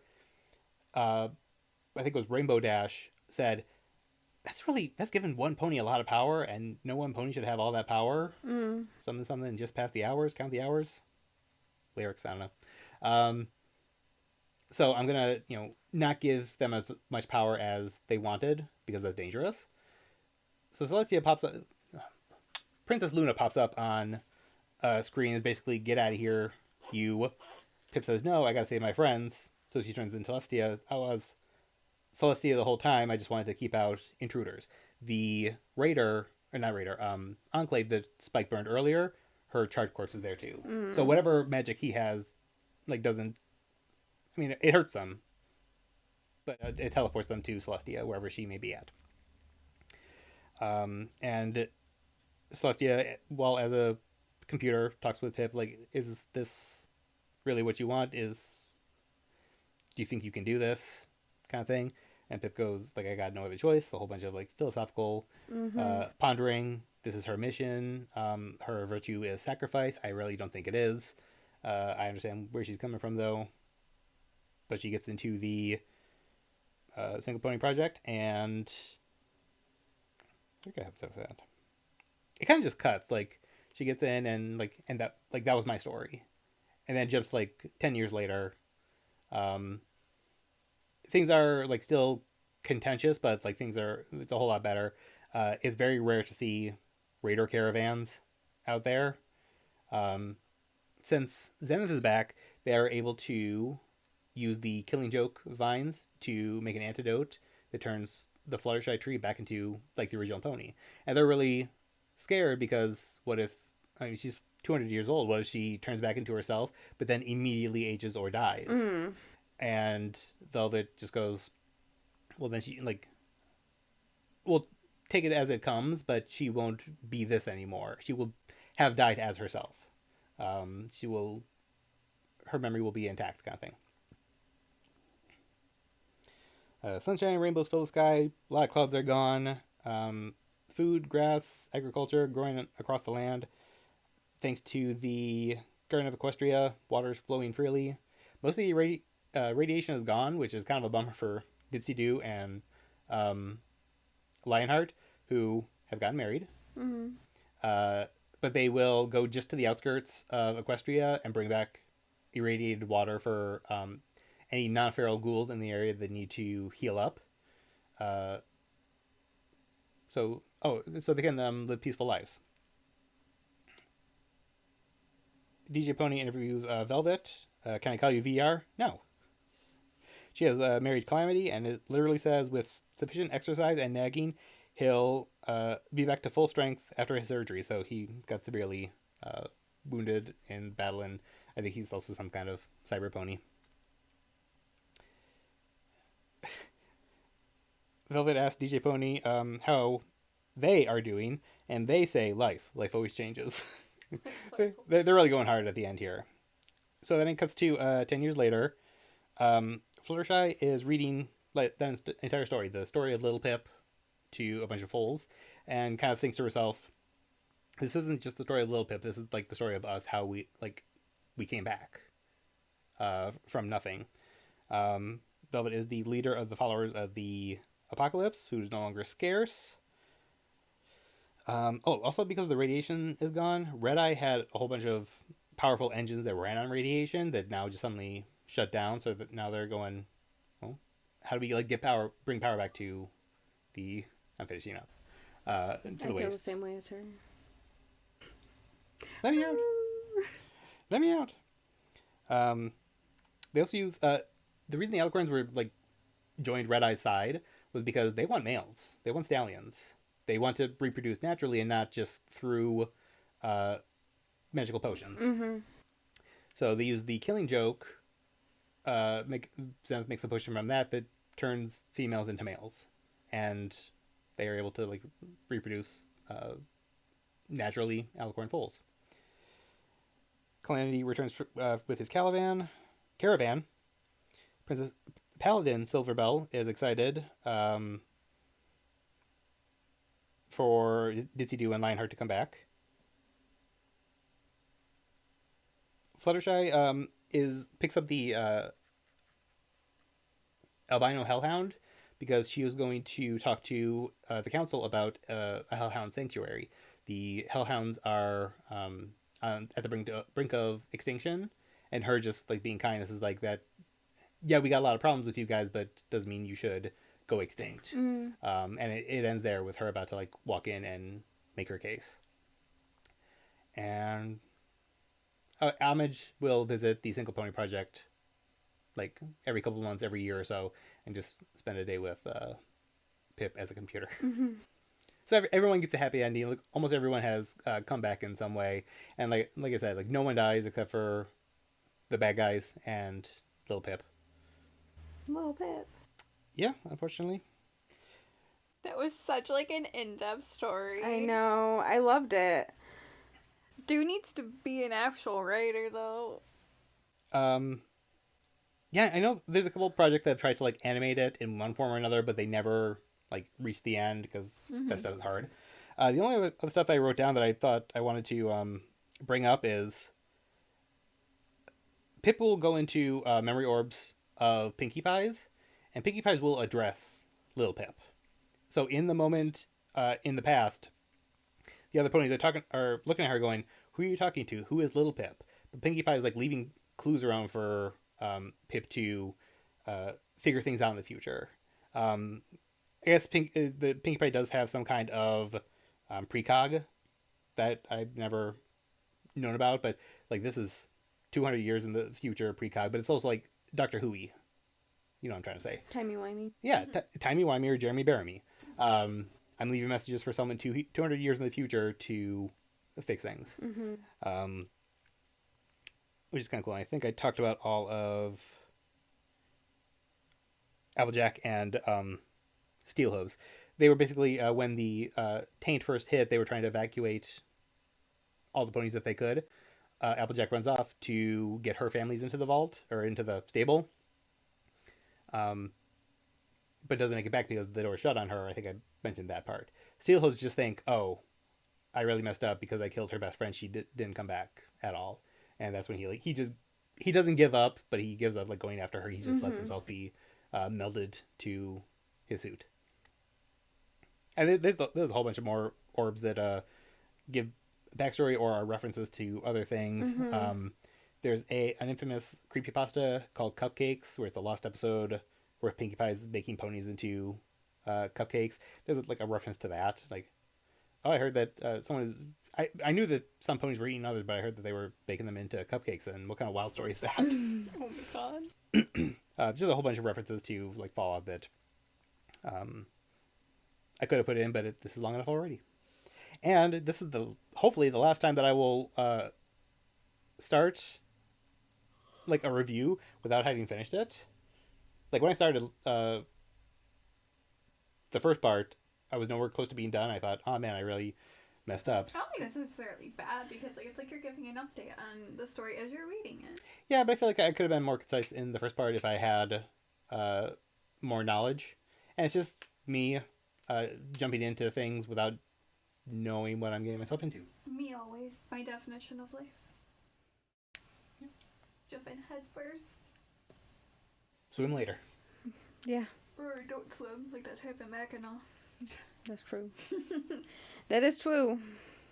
Yeah, so check it out. 620,000 words, 40-something. That's crazy. Chapters. That's like 6 books. Yeah. 6+ books. And again, it's a My Little Pony fanfic. The thing I kept seeing was it has no right being as good as it is. That person needs to be a writer and write their own original story. I mean, this was 15 years ago. They probably are. They may have. Last I saw that they were trans in one direction or another, so I'm just keeping it as they. They had, like I said, they had given blessings to a couple spin-off stories, and other ones are like, yeah, this is good. It's not canon, but keep doing what you're doing. But for the most part, they stay off the internet. I agree that they do have some real talent. So it's the guys. It's like 50 Shades of Grey was actually a Twilight fanfiction. That's happening a lot. Oh, Alchemized was a fanfiction. It was a Harry Potter fanfiction. That's was it really? Yeah. Yeah, it's happening a lot nowadays. Which I'm okay with. Like, obviously, like me, my first book, I was heavily inspired by Sarah J. Maas. Yeah. But now I got my own ideas. But I would never like write a fan. I don't know. Well, if you have a good fan fiction, like there's another one, like I've never read it, but it's a Merlin fan fiction that my friends have read, and it's called Loaded March, I believe, and it was so big that like I think the person was in the process of just changing their names. I wonder if anything came of that, but yeah, most of the time it used to be called like filing off the serial numbers, like taking the intellectual property out of it. This one's a bit hard because you got My Little Pony and Fallout in one. So you'd have to... And a lot of puns and stuff. Yeah, you'd have to redo that. But I love just fanfiction writers, man. Hitting gold. Send us out, Nick, please. Yeah, sorry. Yeah, no, I just can't be under these lights for another second. I'm gonna die. I love you so much. It used to be called filing off the serial numbers. There's a newer term because it's happening so much more and more. I'll keep it brief. Save a horse. Ride a yap boy. Yeah, I like that. Yap boy. Hell yeah. Hell yeah. Hell yeah, brother. Hell yeah, brother. Bye. Bye. Giddy up.